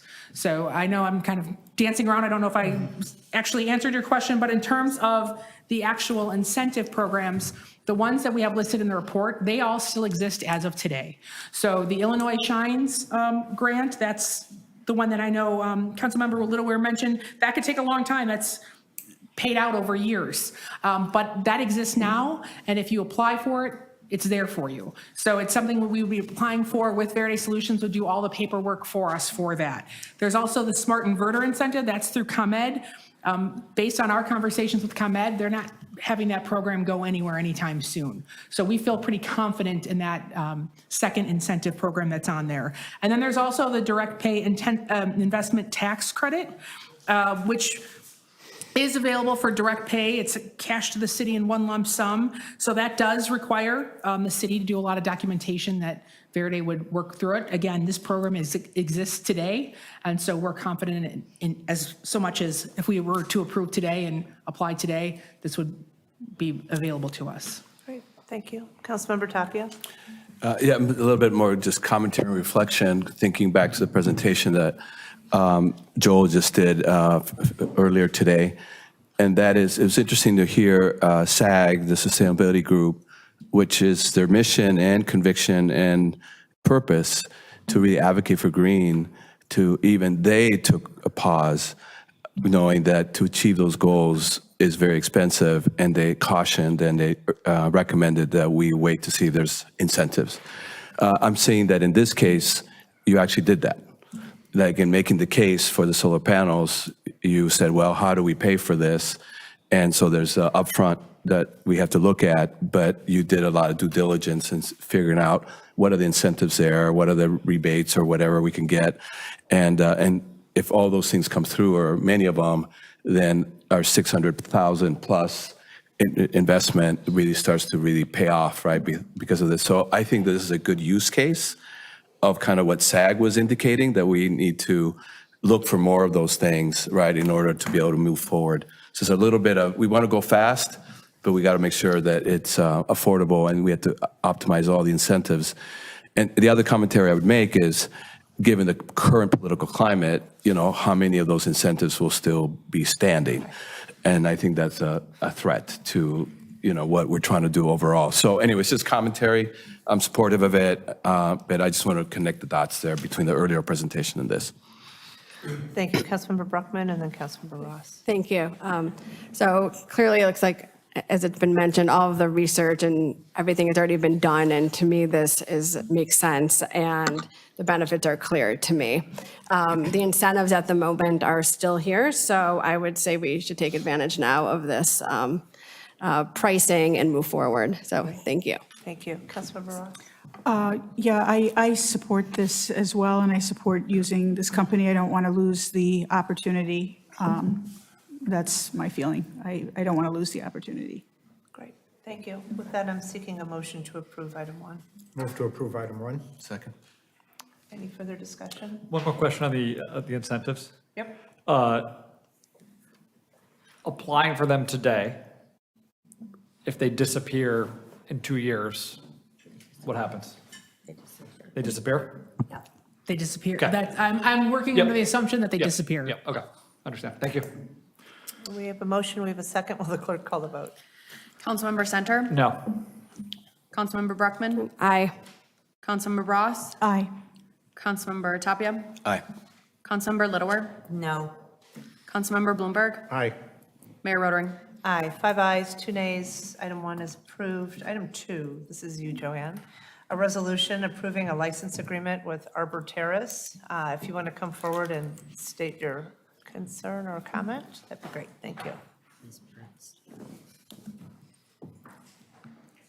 I'm Joanne Bernstein. I read the license agreement, and I feel that it would be very meaningful if you would work with Arbor Terrace and amend that agreement to allow for major landscaping in the form of like big spruce trees all across in front of the white picket fence and the blue house, to visually separate them from the grassed area where the sculpture is going to be, because there's such an inappropriate background for any work of art, much less a great work of art like that. I think people won't see the work of art because of having, I mean, imagine, this is a little extreme, but imagine putting a blue and orange polka dot wall behind the Mona Lisa. That's how I feel about this background. So I have a resource for great big, like 10, 12-foot tall spruce trees. If they could go all the way across there, it would make a huge difference. Another issue is the lack of parking. I mean, people will be driving by at about 30 miles an hour, whatever it is, whether it's on Central or Deerfield Road. And if this is supposed to be our gateway to the city and our masterpiece sculpture, nobody really gets to enjoy it. And Manager Newkirk told me in an email that she was going to work with Arbor Terrace as to whether we could park on the east side of the nursing home. Well, I would venture to guess that nobody would want to do that, to go park all the way there and then walk back and see the sculpture. And if there's some way to create even just a couple of parking spaces in the area where the sculpture is going to be or near it. And the other thing that you've all heard me talk about endlessly is that the sculpture needs to be lit. It doesn't need to be uplighting, it can be on an angle, but as we all know, after 4:30 in the winter, nothing is visible. And it's a shame that this sculpture and many other of the sculptures that are owned in the city are invisible to us, including the Boy on a Swing, and I can go on and on. The one other thing I must add here is that Robert Archambault is out of town. He's sorry he's not here, and he asked me to let you all know that he's in complete agreement with what I'm saying and that I'm speaking on his behalf as well. Great. Thank you very much. Any other comments from the public? Thank you for sharing your perspective, and we appreciate your suggestion regarding the evergreens to create a visual separation between the white picket fence and the blue house and everything that's going on to the east of this.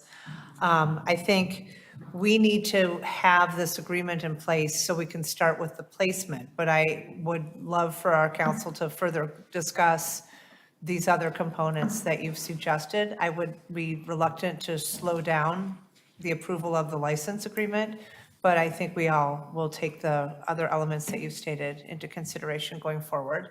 So thank you very much for that. So the license agreement doesn't negate the possibility of moving forward with those? No, not at all, no. I mean, you know, at a certain point, the whole lighting of sculptures, that's its own situation. The whole question about parking, we can certainly look into that. And as far as the trees are concerned, that's also an opportunity that we can pursue with Arbor Terrace at a later date. So thank you for raising all three of those components. Appreciate it. Yeah, and I just want to add my appreciation, given your background in the arts and this kinds of installations. It's exceptionally valuable to us, and I think the recommendations are important. And I think we're looking at these seriously, so it can really be optimal in its expression. I'm going to add something. I'm so sorry. Oh, If I could, go ahead. Go thank ahead. you, Mayor.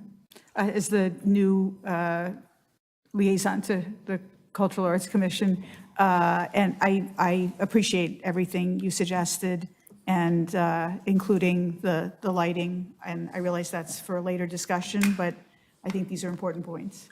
Thank you. With that, I'm seeking a motion to approve item 2. So moved. Second. Will the clerk please call the vote? Councilmember Center? Aye. Councilmember Brockman? Aye. Councilmember Ross? Aye. Councilmember Tapia? Aye. Councilmember Littlewer? Aye. Councilmember Bloomberg? Aye. Mayor Rotering? Aye. 7 ayes, no nays. Item 2 is approved. Item 3 is acceptance of the annual comprehensive financial report for the fiscal year ended December 31, 2024. Councilmember Center, you had comments or questions? Yeah, I just had a couple of questions. I believe the Baker Tilly team is here. Is that correct? Yes, Yep. Cindy Park is here. Yep. Hi, how are you? Yep. Sure. I think these are softballs. Okay, I'm ready. On the public library audit results, right, you identified segregation of duties, which is really just driven by lack of resources, correct? Correct. Was there any actual improper journal entries identified as part of that, or was it strictly we've got this one person doing the same role and it creates a control issue more than a substantive issue? Correct, yes. Okay. So it's just in the setup of the internal controls. There are competency controls in place Okay. that are working, and nothing was found in our laundry testing. Okay, perfect. Then for the city of Highland Park audit, there's specifically a statement around not opining on ICFR, right? But rather utilizing some internal control testing to design your audit procedures, which is presumably nature, extent, and timing, right? Moving up some testing, reducing substantive samples, right? Yeah. Have you ever done an internal control opinion for the city of Highland Park? A specific internal control opinion, no. So there is the gas opinion that's contained in the single audit report, and that just speaks to no findings on control over financial reporting. And that also kind of rolls into our UG opinion, which also talks about no findings over control over compliance of your grants. But we've never been engaged to do like an ad hoc internal control audit, just a Do you financial do statement that for audit. any of your other municipality clients? We have, yeah, we've done process walkthroughs. Sometimes they'll ask us to specifically hone on a specific process, and we'll Yep. really drill in, and we can issue a specific deliverable on that process, recommendations for improvements, things like that. Perfect, thank you. No problem. With that, I'm seeking a motion to approve item 3. So moved. Second. Will the clerk please call the vote? Councilmember Center? Aye. Councilmember Brockman? Aye. Councilmember Ross? Aye. Councilmember Tapia? Aye. Councilmember Littlewer? Aye. Councilmember Bloomberg? Aye. Mayor Rotering? Aye. 7 ayes, no nays. Item 3 is approved. Item 14 is an ordinance amending Chapter 70 and 71 of the Highland Park Code of 1968 as amended regarding motor-driven vehicles. We've received new language which reflects our conversation during the committee of the whole. I do want to raise one item under Section B, subs 1 and 2. That distinction has to remain under state law, Well, Mayor, is my understanding. yes, and so I learned of your concern and the desire. We had drafted it, as you know, this ordinance is modeled on the one we drafted for the Village of Deerfield. We had a similar discussion. The village was content in having the distinction because the state of Illinois requirement is 18. The state of Illinois statute says that you cannot adopt a regulation less restrictive, and moving it to 16 would make it less restrictive. I'm concerned, the question that you raised, Mayor, is whether we can exercise our home rule authority to do so. I could look at that. I can't tell you that tonight. It will require some more research. My recommendation is to go ahead and pass it with these two numbers, Right. keeping the 18 in one and the 16 in the other. In the meantime, I'll look at it, and if I determine you can lower it to Then 16, we can always I'll amend. advise you, you could put it on a next Okay. agenda. Right, I agree. Okay. So has everyone had a chance to review the amendments, and are you comfortable moving forward with this? So with that, I'm seeking a motion to approve item 14 So moved. Second. As amended. as As amended. amended. Any further conversation? Yeah, I'll just make a quick comment that I am fully supportive of keeping our pedestrians and children safe. I will not be voting yes on this because of the fact that all bikes, including e-bikes, will be prohibited from traveling on trails, and I believe that's Not all bikes. All bikes. e-bikes. Oh, E-bikes. Only e-bikes, Correct. not all bikes. All e-bikes Okay, thank you. will no longer be allowed on biking trails, and for me, that's contrary to our commitment to a connected community and a bike-friendly community. And so for that reason, I'm not going to support this. But I fully acknowledge and appreciate that this is an issue in our community and do hope that the legislation helps make sure that we're all being safer. Sounds good. Thank you. Thank you. Will the clerk please call the vote? Councilmember Center? No. Councilmember Brockman? Aye. Councilmember Ross? Aye. Councilmember Tapia? Aye. Councilmember Littlewer? Aye. Councilmember Bloomberg? Aye. Mayor Rotering? Aye, 6 ayes, 1 nay. Item 14, as amended, is approved. Mayor, I'd like to just make a comment. Sure. Which is that I hope, now that we've approved this, that we contact the District 112 and District 113 and get the message out to parents. We will do, Yeah. yes, a significant Yeah. community Significant public education, services. yes. Yep, thank you. Thank you very much. And thank you to Elrod Friedman for their swift turnaround following our discussion. Much appreciated. That And was- to the, And our police department. police as well. Well, the police for their report, absolutely. Thank you. Item 15 is consideration of a preliminary and final plat of re-subdivision for 711 Lincoln Avenue West and 1349 and 1357 Oakwood Avenue. Are we having a presentation? I think we are. Presentation, thank you.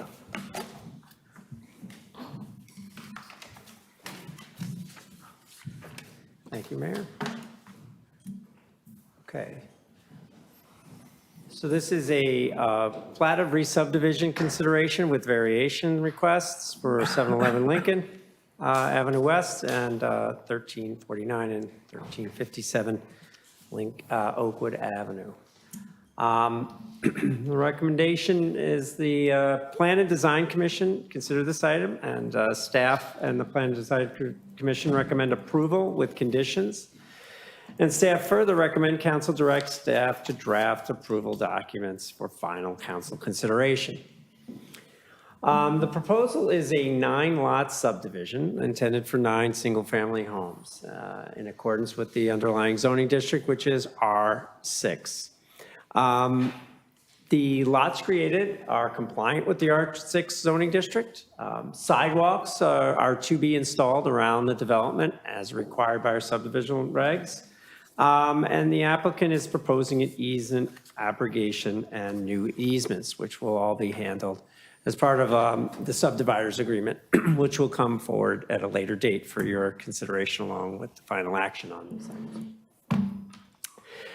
Commission consideration.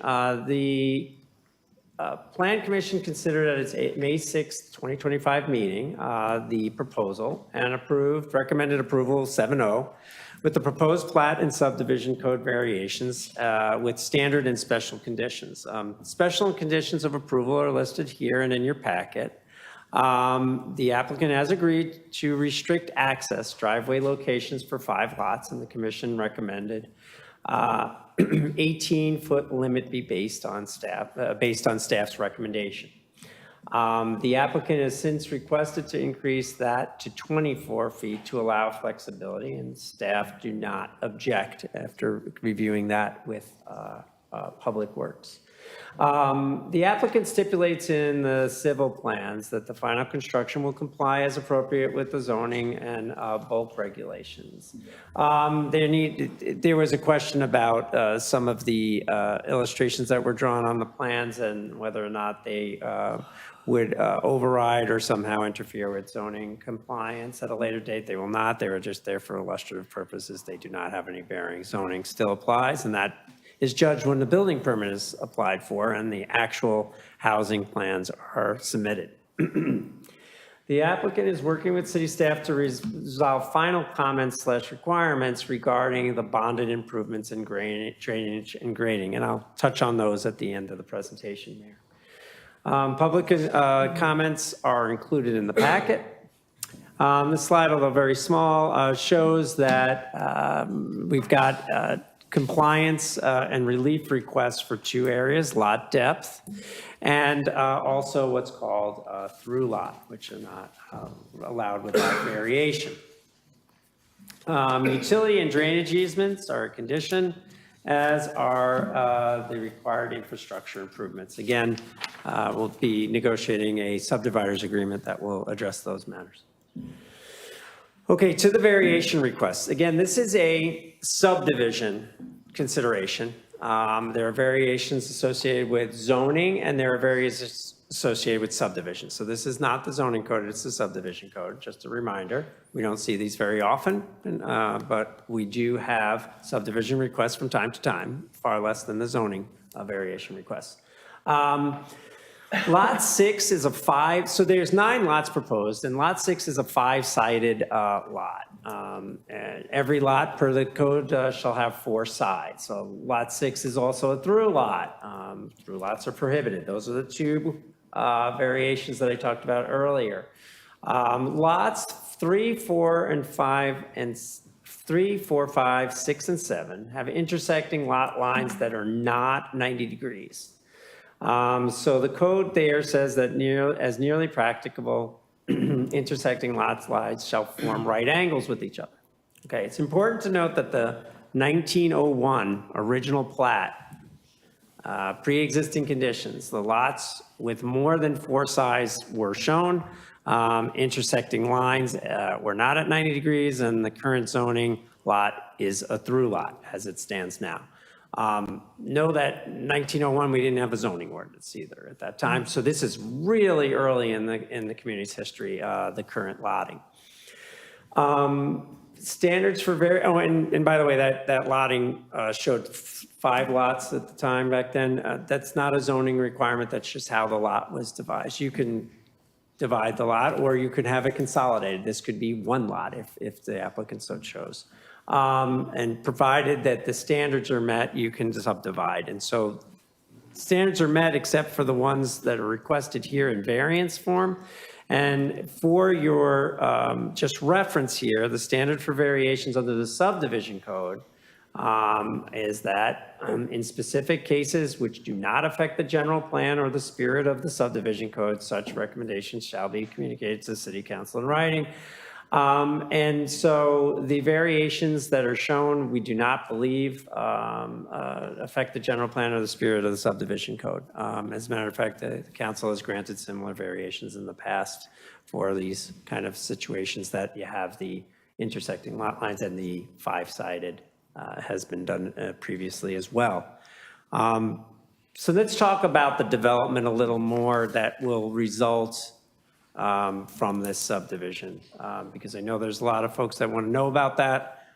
This isn't that just yet, but it will set up the lots that the single-family homes will be able to be built upon. The R6 zoning district has a minimum of a 50-foot lot width and a minimum lot area of 7,260 square feet. These are both met by the proposed subdivision. The average lot area is 13,448 square feet. The smallest proposed is 13,312 square feet. The smallest lot width proposed is 54.57 feet. The density of the block. So, we looked at the general lotting within the neighborhood, and you can see the graphic on the right there. You see the lots and the homes on them, and you see the school down at the lower portion of that graphic. So we looked at the density of the block for all lots being used for single-family home. That's important because there were some other developments there as well. And so excluding those other developments, it's 1 unit per 10,880 square feet, the existing character of the community, the existing density. If the development matched the block, or if the subdivision matched the block density, the proposal would have 11 single-family homes, or would require 11 lots. The land area of the land involved could be subdivided into a maximum of 12 lots per the subdivision code. So the developer has decided to pursue 9 as proposed. Lot 7 will have a required front yard on the west and will be subject to the established building setback. So there are some questions about how Lot 7 would line up in terms of a development, and let me just show you the graphic here, excuse me, here. So Lot 7, as you can see, Green Bay Road, and I can use the mouse to do this. Green Bay Road along here on the west of Lot 7. Here's Lot 7, Lincoln Avenue. So this border here, the western border of this lot, it is a front yard requirement for that. There's multiple front yards for this lot. They have one on Lincoln and one on the Green Bay roadside. So they will have to have a setback of 25 feet. Now, that's the standard setback. Because of the established building setback regulations in our code, we will need to do a calculation of other buildings and how they're set back along the way to decide the exact setback. So there's a modification to what is that standard setback that is required. So there was some concern about how that would be set back from that road. That's just telling the council how it will be. Again, that's not a subdivision thing, but I think that it's relevant. People want to know. So that's lot 7. In terms of traffic and drainage and grading, so there's no requirement in the subdivision code for traffic impact studies or analyses. Folks think that, yeah, don't we get traffic studies frequently for development? We do. But that's because it's section 15505, which is a planned development. And in planned developments, we do get various types of studies depending on what the size of the development is and what's needed and where it is. The thresholds for an impact study thus, are not triggered by this consideration. It is proposed 9 single-family homes. It is on 2.77 acres and does not trigger the threshold for a planned development. I note that 3 acres does trigger a planned development consideration, and 10 homes. And so this hits neither of those. Access management restrictions are, however, recommended by city staff for specific lots. And I will show you those. Where the red lines are what we're referring to where there'll be access restrictions so that we ensure safety in terms of traffic maneuvers in and out of the lots. This will all be part of what's called the subdividers agreement that will come back before council for approval. So that we've already explained this to the applicant and I believe we have agreement on all those terms. We just need to distill it to an agreement that can be an appropriate form for council final action. So just thinking about traffic and all, just as by way of reference, the site was formerly a school. It happened to have 41 off-street parking spaces and essentially generation of traffic from staff, faculty, visitors, and of course, student-related trips, drop-off pickups, those trips. Drainage and grading permits are required for the development going forward, building permits, which include drainage and grading review. The project overall will decrease the impervious surface from 90,000 square feet to about 31,000, which is great. So that should be an improvement. There is a drainage and grading comment that will need to be incorporated in the plans before the final action by council, which I'll get to in a moment. Inclusionary housing. Yes, this does trigger inclusionary housing, but the code does allow, as a developer option, for certain types of developments, single-family detached homes below 20 units in the development, to choose whether to include the inclusionary unit on site, or units, quote unquote, or pay in lieu at the then adopted payment in lieu fee amount. This developer has decided to do the cash payment in lieu of $333,720 to the Affordable Housing Trust Fund for the 1.8 affordable units required. This is a by right option, as it's a single-family development with fewer than 20 units. So some follow-up items that I alluded to throughout the presentation and will be needed before final consideration. One's related to side yard swales. They're required for site drainage and should be protected by a drainage easement with some added restrictions that no future improvement in structures may disrupt that flow. So that's one.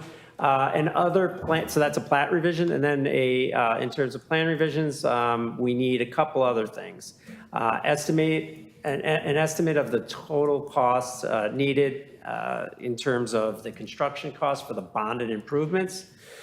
This is needed for the subdividers agreement. So what our public works does is they check those estimated costs, and then we essentially make sure that we have letters of credit and other things to ensure that the public work is is done completely and appropriately. And so those costs are reviewed by our public works, because ultimately that public infrastructure, those bonded improvements, whatever they are going to be turned over to the city. We do recommend, and Public Works has asked that a plan revision include a minimum 2% grade slope throughout the subdivision. The applicant will provide that. And they talk a bit about additional fire hydrant added on the south side and moving that a bit to the east as feasible. Manholes added on the proposed private storm sewer should be relocated within the property line. So these are just some touch-ups to the plans that they've submitted. They will provide those revised plans, and that'll be part of a package along with the subdividers agreement, et cetera, that will get approved. So we do recommend plan, as the Plan Design Commission did, approval with conditions, and that council consider directing staff to draft approval documents for final council consideration and approval as appropriate. Thanks Thank for you, the Madam Mayor. presentation, Joel. Thank Much you. appreciated. Any questions from the council? Joel. I'm sorry, I call on people. It's Annette, and then it's you. Thank you. Yeah. I just have a question about the PDC's reaction, because while it was a 7-0 vote, which leaves me very confident, they're asking for a lot. The public benefit is wonderful, the thing is sizable, it's a small area, I understand that, but we're talking about on every setback, they're going to be closer, and I just want to make sure that the PDC, May I interject? Yeah. yeah. You're absolutely right about the next item on the agenda. Oh, I'm sorry. Sorry. But not on Yes. this one. Yeah. They can have 11, but they're asking for 9. No, this is excellent. Never mind. Okay. Take my Thank you. comment back. Thanks. Thank you. Councilmember Nice Center. one. Thank you. Joel, thanks for the great presentation. The sidewalk requirement, that'll be on the Yeah. entire development, So correct? they will have to do that along that perimeter of the development. Okay, and then there was some, I think, inquiries from the public around a cul-de-sac and sort of traffic patterns. Does that ring a bell at all? No. Yeah, I mean, They you know. didn't do it. Yeah, no, They didn't do it, that's right. I mean, you could subdivide land in any number of ways. But if you look at the way the lotting is throughout the community, it's more consistent with the way the community is in that area than Yeah. if you were to put a small subdivision with a big bulb and then have houses with the backs facing out into, right. Understand, Right. okay. And then the lot, the soccer field, Yep. right? Right across the street. Is that Park District property? Yes.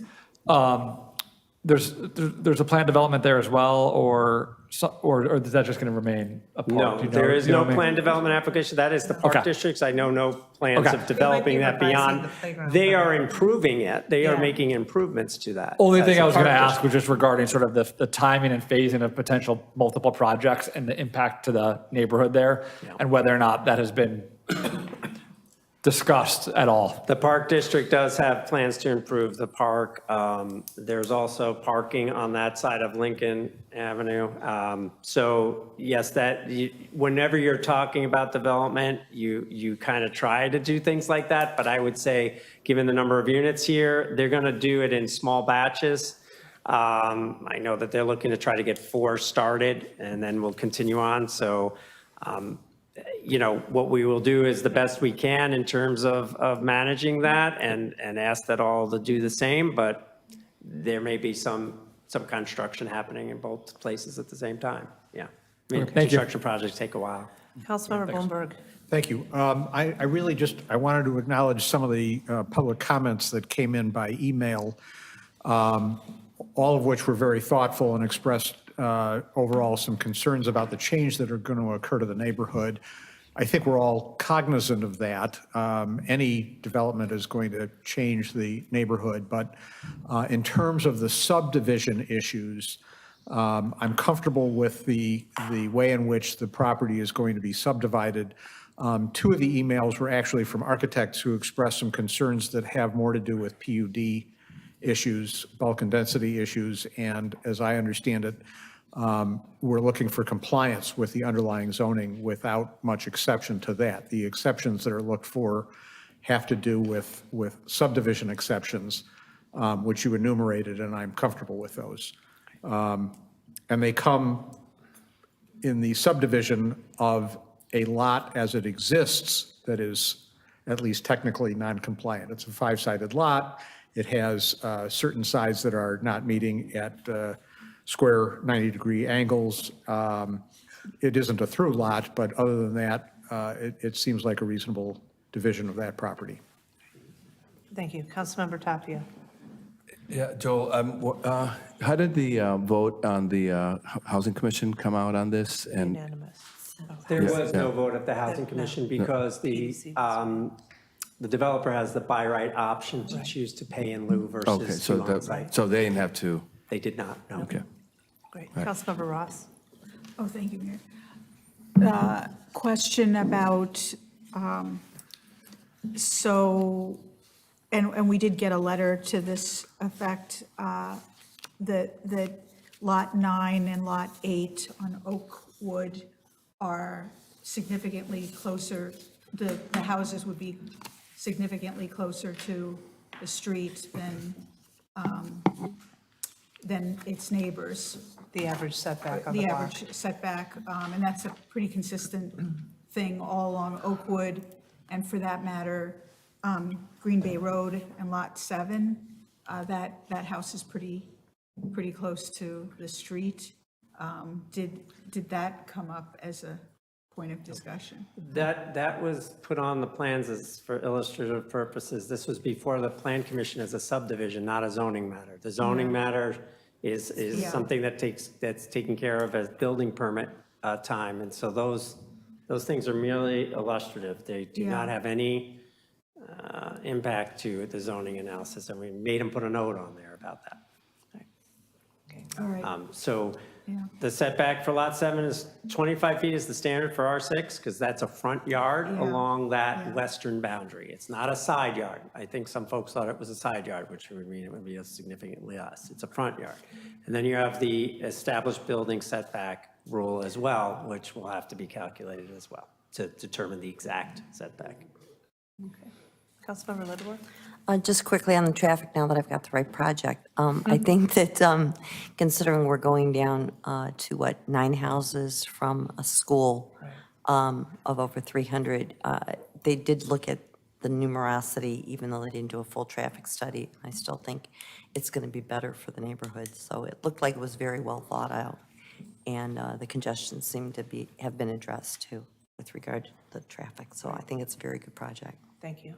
Are there any comments from the public on this item? No? Okay. One comment. Oh, then please come forward and share your comment. Eric Zoberman. I live on Glencoe Avenue, just off the edge of the playout that was displayed earlier. I do want to clarify and we've known for a while this is happening, but the actual fence that was put up around the construction area was done fairly abruptly and cut off like the kitty corner on the northeast corner of Lincoln and Green Bay, which I think caught a lot of people off guard and was a pretty legitimate safety concern at an already not great intersection. So I just want to clarify, and I appreciate Councilman Center asking about or confirming that the sidewalk would be around the entire perimeter of the development, but does that include, because on the plat, as we were talking about, very close to the street and that one lot. I want to just confirm that corner will be covered and will be made safe for children and pedestrians. And I can tell you that this entire group has been kind of obsessed with the lack of the sidewalk in that one block in particular. And the city manager is very well aware of our concern. We share that with you. So just if you want to confirm that there will be stability and security provided at that intersection. Yeah, absolutely. I mean, in terms of the sidewalk connection, yes, we did confirm with the developer, the sidewalk will be constructed. It's just right now during construction, they need to have a construction fence in place because they're working within the perimeter of that job site. If there are any right now line of sight concerns or anything, certainly we'll address those right away. So we can definitely have our team take a look at that and make sure that's addressed. Great. But we keep being talked out of, can we just put the sidewalk in now? And they're like, no, we need to wait. But I'm with you all day long. Every time I drive down there, I'm like, I need the sidewalk back. So, yeah, thank you. Thank you, appreciate it. Thank you. Any other members of the public with any comments on this item? Nope. With that, I'm seeking a motion to approve item No, 15. it's Oh, a I'm sorry. I am direct- directing preparation of approval documents for final consideration. Correct. Good job. That's so good. So moved. Second. Will the clerk please call the vote? Councilmember Center. Aye. Councilmember Brockman. Aye. Councilmember Ross. Aye. Councilmember Tapia. Aye. Councilmember Littlewer. Aye. Councilmember Bloomberg. Aye. Mayor Rodering. Aye, 7 ayes, no nays, and preparation of approval we'll documents get for this- final consideration will be now We'll get it back to you with the Drafted. subdivision agreement. much appreciated. All right, thank you. Item 16, consideration of a special use permit in the nature of a concurrent preliminary and final plan development, final plat of re-subdivision and design review with modifications from City Code 2090 to 2100 Green Bay Road and 580 to 582 Glenview Avenue. Thank you, Mayor. Okay, so in terms of this project, which the council member has already raised, this project is a preliminary and final plan development for a 22-unit townhome development. Each three-story townhome has a two-car garage on the first floor and a second-floor balcony above that garage. Site is currently 3 parcels with 2 vacant residential structures and 2 vacant commercial structures. There's a fence, construction fence around it. I believe the fire department's been out there, did some training. They're going to be demolishing those buildings shortly. Commission consideration. So on April 15th, May 6th, and June 3rd, public hearings were conducted. The commission adopted findings of fact recommending approval 6-0 of the preliminary and final plan with development with conditions.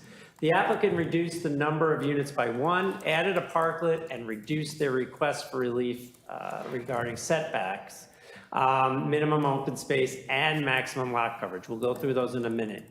No public testimony at most recent PDC meeting or Plan Commission meeting. Written comments from prior meetings were included in the packet.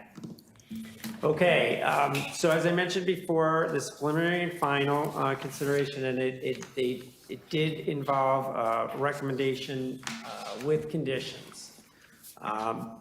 One, that permeable brick pavers in the alleyway, that the alleyway improvements consist of permeable brick pavers. The applicant has confirmed that that they will incorporate the brick pavers and will provide revised civil plans before next council determination on this. The revised south drive aisle access onto Green Bay Road needs to be changed to the same radius size as the one to the north. Circles on the right there are showing the 2 in question. Want those to be the same turn radius so that the vehicles, fire and emergency access vehicles can enter the site without popping the curb. We verified the water main service connection adequacy. The existing water main is 6 inches in diameter. They propose 3 3-inch diameter services. It's been deemed adequate for the development.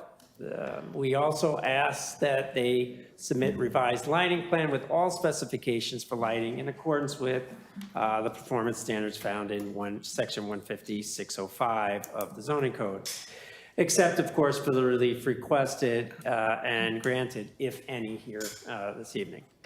So those will be revisions that will come back before you'll take final action. Again, tonight's is a consideration to direct documents.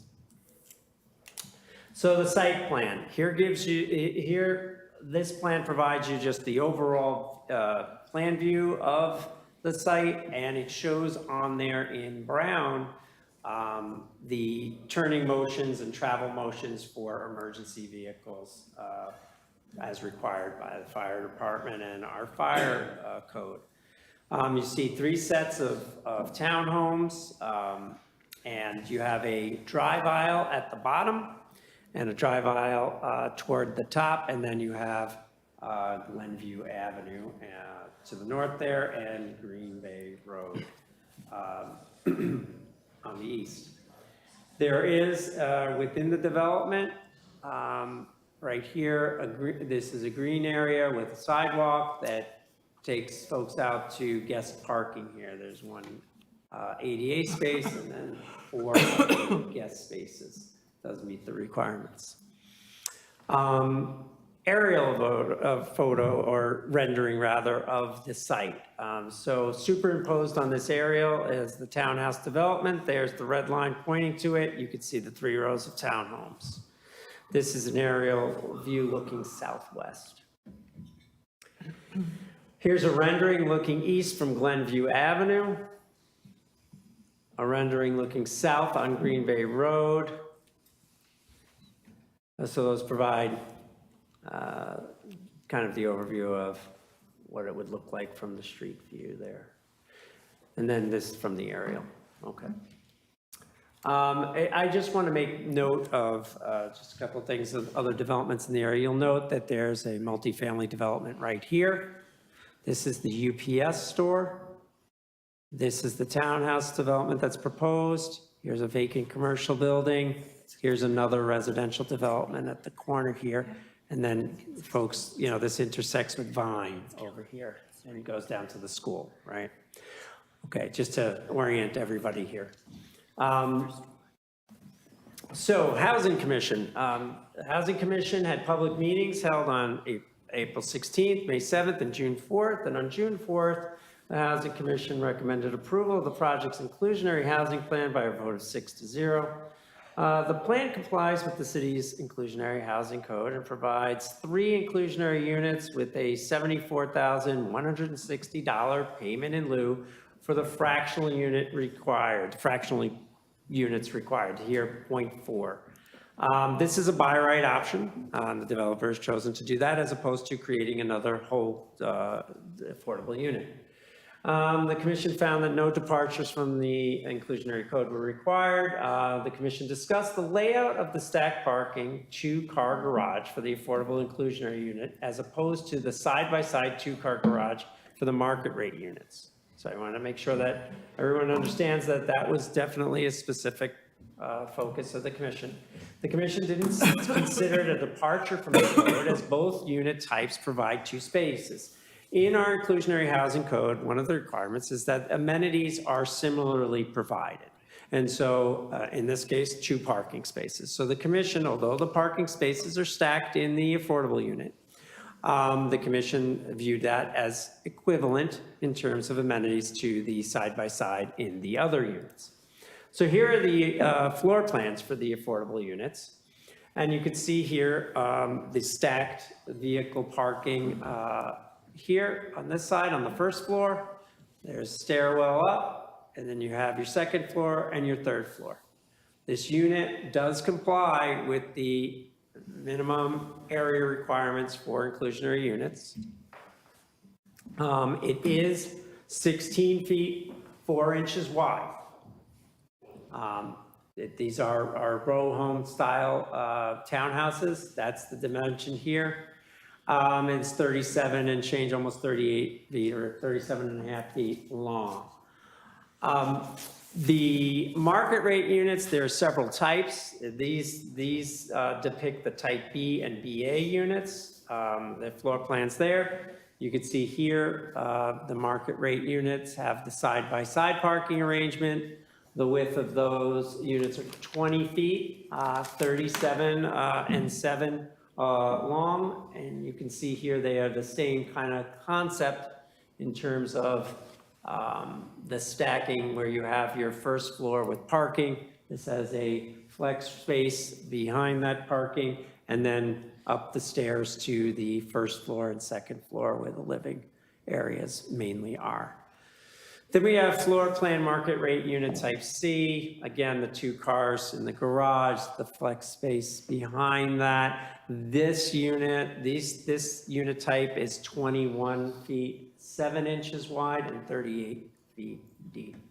Again, going up the stairs from the first floor with the garage area to your living floors on the second and third. Okay, zoning modifications. There are 3 slides of zoning modifications, as was alluded to earlier. We have modifications in this slide related to setbacks, lot coverage, and open space. So there are 4.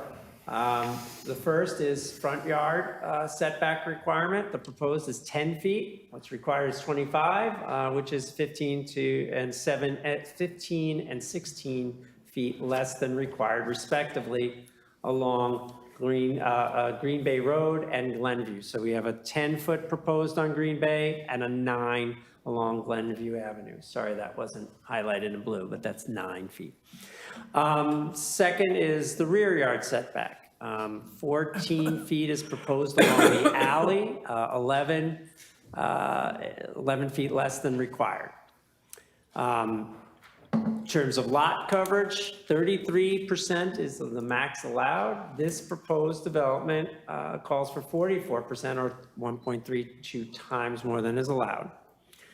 And the fourth is open space. The minimum required is 20%. The proposal is 19.8%, or about 1% less than required. So pretty close to meeting the requirement on that fourth item. Second group of modifications. These involve landscaping. There are 3. Number one has to do with the 5-foot minimum depth required for planting areas. 3 feet is proposed, or a relief of 2 feet in depth.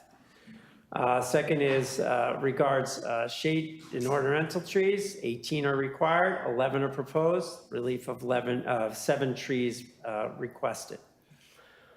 And lastly, a solid fence located along lot lines within 25 feet of residential area, none proposed along the west lot line. The table below just shows the landscaping that's required and proposed, and in red indicates 7 for relief for the shade or ornamental trees. Otherwise, the other aspects are compliant in terms of shrubs and evergreens. Okay, third slide with modifications, this having to do with lighting and subdivision. So subdivision isn't technically a modification, that would be a variance on that aspect, or a waiver in this case specifically, but from the zoning code perspective, we have 150-605, which is our lighting standards, and they're requesting relief there. The first part of the 2-part request is with regard to the max number of foot candles within the front yard setback. They're looking for relief of 0.5 foot candles in the front setback to allow a 1-foot candle along Green Bay Road. The second is the minimum requirement for walkways, which is 0.6 foot candles. They're looking for relief of 0.6 foot candles to allow sections of the walkway to fall below the minimum required foot candles, specifically to allow 0.25 foot candles in parts of the walkways and 0 foot candles in other parts of the walkway. So not lighting that in any significant way, and in some places it will not be lit. Subdivision code, it requires that all utility lines be buried. So the applicant will bury new lines, but requests a waiver to leave existing utility pole on the southwest corner of the lot above ground, slightly moving it north. So that's the subdivision code waiver request. In terms of public benefit, so as council knows, public benefit is required when you have modifications in a plan development. The applicant proposes 3 parts. 1, a parklet at the corner of Green Bay Road and Glenview Avenue with plantings and 2 benches. I will show you that. That is depicted with the red box here along Glenview Avenue, Green Bay Road, right here. Similar to 425 Bloom was a townhouse development that included that type of a public benefit. And similarly to 425 Bloom, public art sculpture is proposed. The development will commission the art piece and solicit local artists. So that the developer will do and place that piece of artwork at this corner here. So it's prominently located. Lastly, developer proposes repaving the public alley from Glenview to Homewood with permeable brick pavers. So there's an alley that runs between Glenview and Homewood right here. You could see it in the red hatching. The area that is depicted here as within the red rectangle, that's a 127-foot portion that's not abutting the development. And that portion is considered a public benefit. The rest is not. So they're going to do the whole length, but I'm just pointing out what's considered a public benefit as opposed to otherwise required. Okay? Okay, so in terms of public benefit standards, just as a reminder, general standards, all public benefits shall be commensurate with all zoning relief requested by the applicant and proportional to the anticipated impact of the proposed planned development on adjacent properties and land uses in the community as large. In terms of other conditions of approval, staff recommend, and in consultation with the fire chief and fire prevention bureau that's in the community development's office, that no parking be allowed along the public alley and the drive aisles in front of the garage doors within the development. No parking signs be installed within the development along the drive aisles and adjacent alleys indicating no parking. So that's an important element. The need to maintain adequate access is important, and so that should be a condition.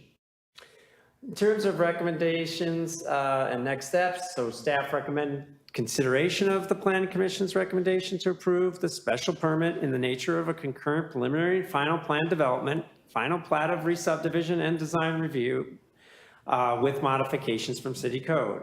Staff further recommend that if appropriate, council direct staff to draft approval documents for future consideration and final action. Okay. Thank you, Madam Mayor. Excuse me. I'm excited about this development. I just think it's a fantastic addition to the multifamily housing that's been going up in this area. I like that it seems more affordable, it's transit-oriented, and just like the thought that went into all of it. So thank you very much for bringing this to us. I know a lot of people have comments and questions. We'll start with Councilmember Littleworth. Okay, thank you very much. This is the best public benefit I have seen brought into a development, and I think it's really beautiful. I think I asked the question about how much they're asking for because they're truly pushing to the borders. But if they're pushing to the borders to accommodate all 22 and giving such a public benefit to make it feel like a community, a self-contained community, very much in line with 425, is it Waukegan? Waukegan and Bloom. Bloom. Yeah, Bloom. Bloom. It's Bloom. Yeah, Waukegan and Bloom. It has a real neighborhood feel. We've done a lot of work over the last few years on buffers and transitions and making a community whole. And this, to me, is the best kind of inclusionary and multiple dwelling that feels like a community in and of itself, that fits into the neighborhood. So with asking about that other part, I do want to balance it with the fact that I think it's a great public benefit and a beautiful community. I would like to go back on the aerial to see where these people are going to park. And I don't mean the people who reside there, but as far as access, how far of a walk will it be?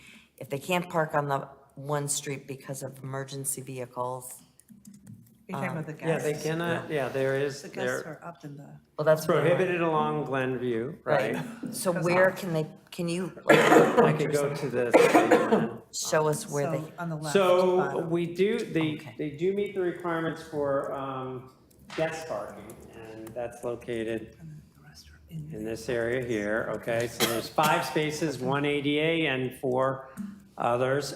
Each dwelling unit will have 2 garage parking spaces But as staff recommend, condition that that folks cannot park outside their garage because of the need for emergency access and other vehicle access, not just emergency, their fellow community members there. Perfect. Thank you very much. Councilmember Ross? Thank you. This block is really dilapidated. The buildings are vacant and look vacant. They with, I are, think, yeah. broken windows. So this is definitely going to be an improvement. And I do also share the mayor's enthusiasm about them being rental units, providing, more housing choices. I wanted to ask about the sides, the three sides. There are 3 rows of houses that you can see, of the townhouses. You could either look at I don't know if you have the elevation of that. The elevation was in the packet, but not the. These not- are the these are the Yeah, not renderings I have. I on don't Green have Bay the Road. elevation, I'm looking yeah. for the elevation on Green Bay Road, but it the was in the side. packet, Do you but see it's, it? but yeah. Then can you go to the rendering? Because Sure. it shows it a bit better. Okay. And try to imagine, I mean, the elevation in the packet shows it better. I'm not really sure why floor plans were not in the packet, but just the elevations. That face, those elevations, those facades are facing Green Bay Road and are going to look more or less like blank walls. And I realize it's rather late in the game to be suggesting this, but I'm not sure why there aren't, more windows, perhaps a balcony, something that is enlivening that so that it's not looking like 3 blank walls. Are you thinking possibly false windows? Because there's the Well, I don't know visual what the monotony. plan is, so I think the plan is certainly because of the proximity to a very busy street, not having, Yeah, well, I would disagree with that approach. I would argue that, you can get sunlight in, and I just think that should be a consideration, that you don't want 3 basically blank facades facing Green Bay Road. I started my comments by saying I'm enthusiastic about what this is going to mean, the change that it is going to, I think it's a positive development, but. it's just your recommendation. It's just my recommendation. I don't want, to regret, like I said, you can see it more or less there, but imagine that they're, more or less blank walls facing Green Bay Road. And, again, the floor plans were not in the packet, so I can't see, why you would do that from a programming standpoint. And is that something we can sort of suggest or? So I think you have. Well, yes. And I but think how do we don't yeah. design from up here. We are just approving basically the special use permit and the moving forward. So your recommendation, I think, has been noted by the folks who are the applicants in the Yeah, back. thank you. I appreciate you raising it. And with that, I'll call it. Is there anything else you want to I would add? just say that I think that as a development on your end, I think it'll be a more attractive development, something that you can tout, if that is addressed. So. Thank you. Councilmember Bruckman? Thank you. I just wanted to comment that this is a great new development. Again, more of what people want in the community. We're going to see additional foot traffic around town. So I just wanted to say thank you, and I think this is a great new development. Thank you. Thank you. Councilmember Tapia? Yeah, I actually want to echo that too. I'm starting to get a little bit concerned that we're not getting more of this, diversity of, housing. And so this is very promising, and I hope we'll have more of these along the way as well. Joe, actually, it's a question for you. Given that you've gone through this whole process, both with the Housing Commission and PDC and others, there's a lot of exceptions being asked for, and I'm not necessarily questioning any of them because I feel that things have been vetted and really well, and some variances are very small. But given the complexity of all these different asks, is there any one or two that you think this one was really a contentious one, or this one was a real, iffy one. I mean, several seem pretty straightforward, but are there any lingering concerns that we need to be alerted to? Well, from what I recollect here, the commission did ask that they provide more open space. And so they did come back, and I think I had a slide on this. They did a couple of things here. Just bear with me, I apologize here. So the applicant reduced the number of units by 1, added parklet. That was one aspect that the commission wanted specifically. Something on that prominent corner that matched up with other prominent corners in the area in terms of open space. And so there are other developments that have green space in that kind of a situation, and they introduced that. They did reduce their relief for setback relief, and obviously minimum open space and maximum lot coverage. It is a lot that is, necessarily covered quite a bit to get the units in there. And, a lot of things come down to, in terms of affordability, how many units you can get on a site. This is just the reality. This is a row home townhouse development. And so, as I had mentioned, we have 20-foot wide units, 21 in some cases, and then the affordables at 16 and change, right? That's what you do when you try to hit different price points. Now, it is Highland Park, so they'll still be going for probably quite a handsome price nonetheless. But if you don't develop the type of housing that could be more affordable, you're going to get much, much more expensive townhome development. Okay, thank you. Councilmember Bloomberg. So I'm very excited about the developer. I've had an opportunity to watch you work on another development when I was the liaison to the Housing Commission. And I think this is consistent with your efforts in Highland Park to bring greater density in an area where we're looking for greater density and more affordable units. There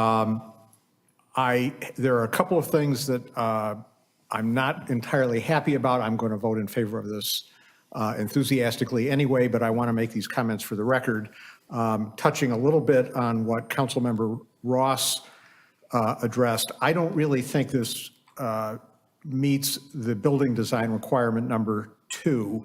Buildings shall be designed to avoid monotony with respect to the roof line, windows, location, and size of principal entry, location, and orientation of garage entries, and cladding and material color. But I understand what is necessary to get where you are, so I'm willing to overlook that in terms of the overall efforts with respect to the development. The parklet, I understand, was an effort for the commission to get the additional open land. I'm not that impressed by it. It's a very small amount of open land, and it has 2 benches, one which faces Green Bay Road and the other which faces a brick wall across the street. So I don't see people spending a lot of time on those benches, but the open space is nevertheless appreciated. Those are my principal concerns about the development, but the size and scope of the development is, I think, exactly what is appropriate for the location, and I understand the struggles in terms of space to be able to do that. Thank you.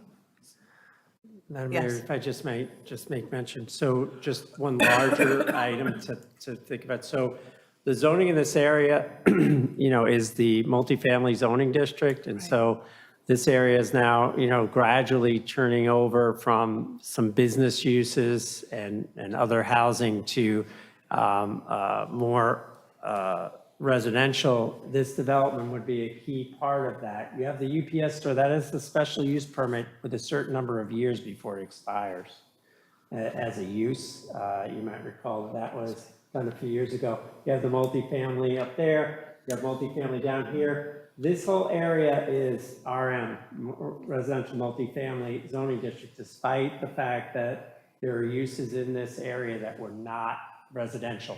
So what you're seeing is, it's just illustrative of how sometimes zoning takes quite a while to actually result in that policy change from many, many years ago. So I just point that out, that's all. Thank you, Mayor. Thank you for the indulgence. I appreciate that. Do you have any? Yeah, I'll just add, I'll echo the team's sentiments here. Simon and team looks really great. Really excited to have this being added to our housing stock and excited to keep moving forward for you guys. Great, thank you. With that, I'm seeking a motion to approve the special use permit. Nope. Also to direct. And to direct. I thought it was both. Preliminary and final. direct. Yeah, I mean, your approval will be codified in the approval documents that we draft. Okay, But by so drafting city- approval documents for future consideration. Correct. So moved. Second. Any other comments or questions? Any from the public? Okay. Clerk, please call the vote. Councilmember Center? Aye. Councilmember Brockman? Aye. Councilmember Ross? Aye. Councilmember Tapia? Aye. Councilmember Littlewer? Aye. Councilmember Bloomberg? Aye. Mayor Rotering? Aye. 7 ayes, no nays. Item 16 will have its documents drafted for future consideration. With that, I am seeking a motion to go into closed session. Motion. May I I'm sorry, say something? Hang on. What? I wanted to add something that I didn't have an opportunity to say, that whether it was in committee of the whole or in the regular council meeting, regardless of whether I voted with you or voted against you, or not against you, but regardless of the side I voted on, I appreciate the attention brought to how much we're spending on projects. Thank you. On every project. Fiscal I appreciate, responsibility. yes, I appreciate Absolutely. that. Thank you for that note. With that, I'm seeking a motion to go into closed. Motion to go into closed session to discuss pending litigation pursuant to 5 ILCS 120/2C11. Second. Will the clerk please call the vote? Councilmember Center? Aye. Councilmember Brockman? Aye. Councilmember Ross? Aye. Councilmember Tapia? Aye. Councilmember Littlewer? Aye. Councilmember Bloomberg? Aye. Mayor Rotering? Aye. 7 ayes, no nays. We will go into closed session. Thank you. Oh, man, so I